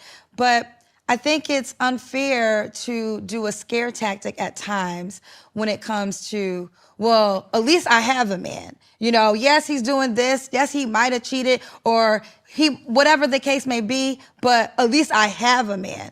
No, honey, I would rather have nothing than something that is ruining my life. So that's where I think our messages kind of walked away from. And every man is not, just like every human's not equal, right? Every black woman's not equal, every white woman, every black man, all those things. But there's some men who feel as though because they're a man, that what they say goes, and they can get any woman and they have more value just because they are a man. Well, listen, and I guess, which I think it's fair to say that. I think there are some men who think that way. But my thing is this: why are you focused on that? nobody's saying, at least I wouldn't say, and I don't think Kevin Samuel said that too, just stay with a man that's beating your ass. Because at the end of the day, it's all about how the man is treating you. It's never about how the women are treating the men. You know, a woman will tell another woman in a heartbeat, girl, if it don't serve you, girl, get the hell up out of there. If it don't work for you, get the hell up out of there. So I'm not saying that you're supposed to stay in a relationship where somebody is mistreating you, abusing you, all of those real abuse and controlling and really like sleeping with the enemy. That type of relationship, like sleeping with the enemy, I would never tell anybody to stay in that. I always say, listen, you should care about yourself enough to not be in a relationship where somebody is abusing you and mistreating you. No, I don't think that, nobody should be in that. So I don't think you should just be in a relationship, even if it's really damaging to your livelihood. And then if you have children also, you have to be concerned about your children. No, I would not. Absolutely not. I would absolutely say get out of a relationship if it's abusive, if it's really detrimental to your livelihood and your kids. You got to get out of that. That's not something I would condone at all. And I don't think that that's what Kevin Samuels was promoting. You know, I think he's saying, listen, you go and you create a life. He did say, look, if you're out here and you've created children with a man that was not, you didn't require marriage or any of that, and you gave him 2 and 3 children, and you're out here looking for a man to be better than him, it's going to be hard for you to find. And if you can't find them, why don't you just mend things with your baby daddy? Because at least you know him and you have children with him. Y'all have history. So why don't y'all try to make it work? That's what he was saying. Because most other men are not going to want to take on you and your babies, your somebody else's kids. So, but then they say, oh, he was a narcissist. Oh, he was abusive. But you gave him 3 kids. Was he really that? Can y'all work it out? That's what he's saying. Can you work it out? Because it's going to be difficult for you to get a man who's better than the man you gave kids to. So this is why, if anything, it sheds more light on why you should be particular in who you go and make children with.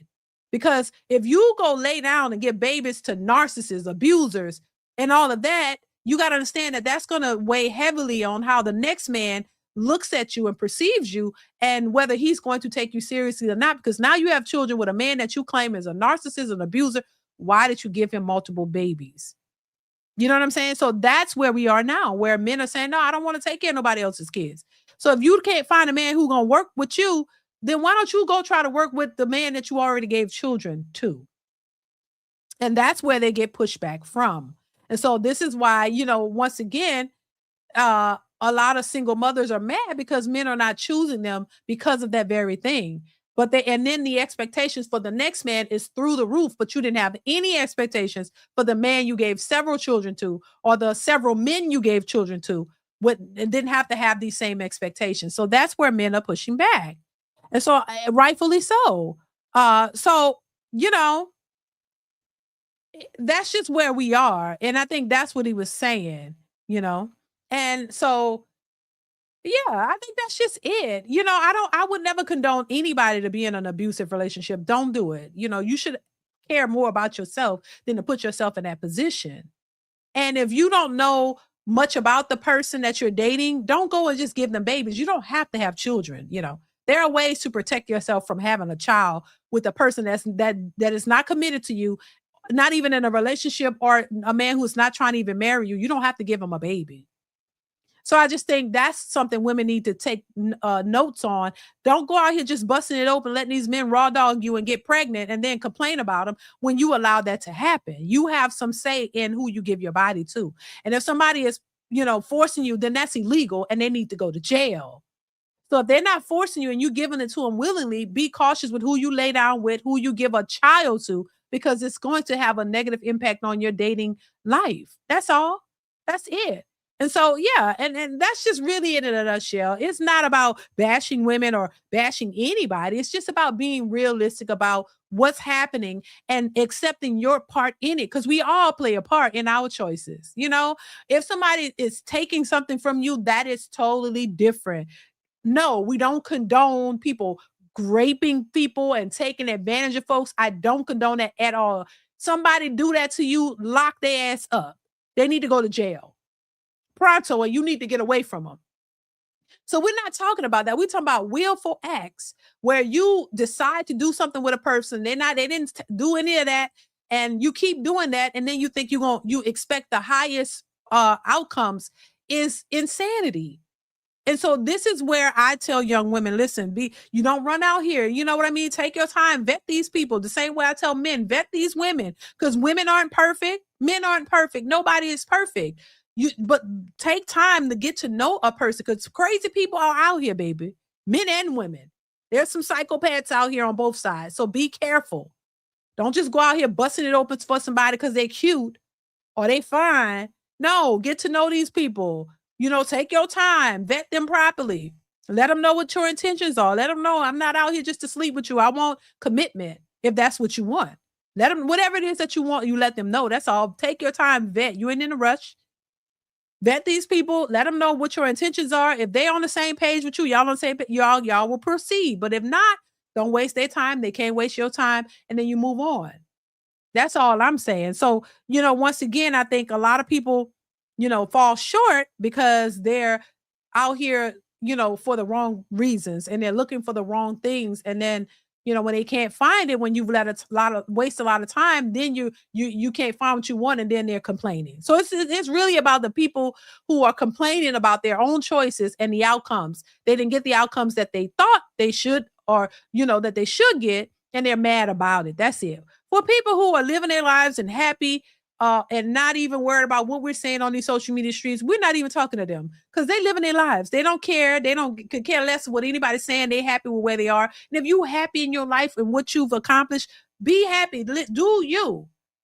These conversations are for the people who are always complaining and mad and talking about there aren't no good men out here, or they're not no good women. No, they're good people. You just don't, either you don't qualify for them, or you know, they don't want you, or you looking over them because they don't make a certain amount of money, or they're too short, or they're too this or too that. You know what I'm saying? So that's just it in a nutshell, y'all. So listen, we passed the 2-hour mark, child. We almost at the 3-hour mark. But go ahead and wrap this up. Look, shout out to everybody in the building. Shout out to everybody who watched, everybody who supports the channel, everybody in the chat. I appreciate you guys so much. Thank y'all so much for being here. Thank y'all so much for your input. I appreciate each and every one of y'all. Make sure you hit the like button on your way out. Also, continue to support the channel by watching the videos that are posted. I try to post videos every single day, y'all. So make sure you go over, watch the video, like it. If you like it, you know what I'm saying? Hit the hype button, hype up the videos as well. Also, if you're in the building and you haven't subscribed to the channel, but you like the content, hit the subscribe button. It is free to subscribe, y'all. Make sure you're continuously supporting in any way possible. Once again, I appreciate everybody in the building, everybody who watched, who listened to what I'm saying, everybody who gave their input. I appreciate you guys. Thank y'all so much for being here. Listen, stay tuned for more, you guys. Make sure you hit that notification bell to be notified when I upload new content or go live. All right. Usually I do lives on Tuesdays and Fridays. So hopefully I will see you guys on Friday, if not sooner. But make sure that bell is clicked on so you'll be notified when I do go live, because I may do a pop-up like I typically do. But yeah, I appreciate y'all once again. Y'all stay tuned for more. Make sure you supporting by getting merchandise, you guys. Purchase my husband's singles. I have them linked in the description. Get a t-shirt, a mug. That definitely helps to support the channel as well. All right. So thank y'all. Y'all be safe out here in these streets, and I will see y'all in the next one. Mwah. I'll see y'all later. Bye.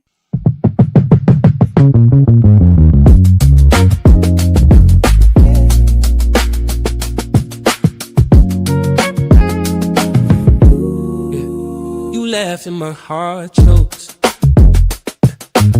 Like might as everything you touch turns gold.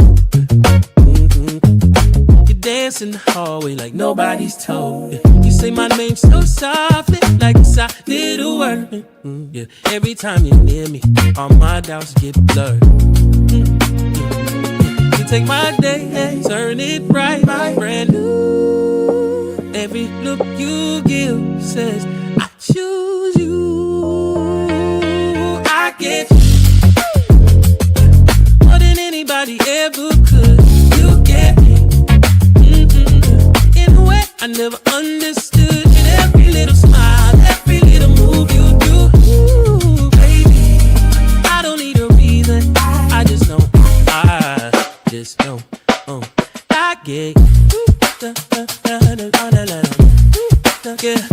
It's all about your dreams, eyes wide, shining clear. And you tell the wildest stories I could listen for years. And you roll your eyes and kiss me when I'm stubborn and proud. You pull me back to center when my thoughts get loud. You take my fear, turn it into truth. Yeah. Every time you touch me, I remember you.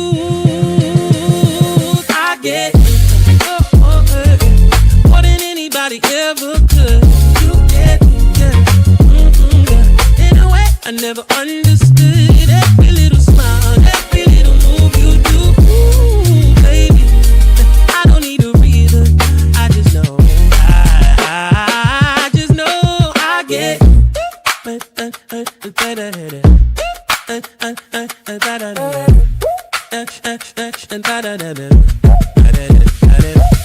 the world feels heavy on my shoulders, you lean in, lay your head right over mine. You say, we can carry this together. And just like that, I'm fine. Oh, I'm fine.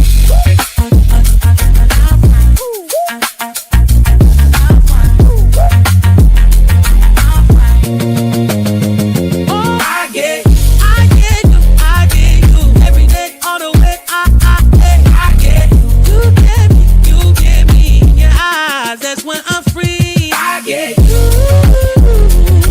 more than anybody ever could. You get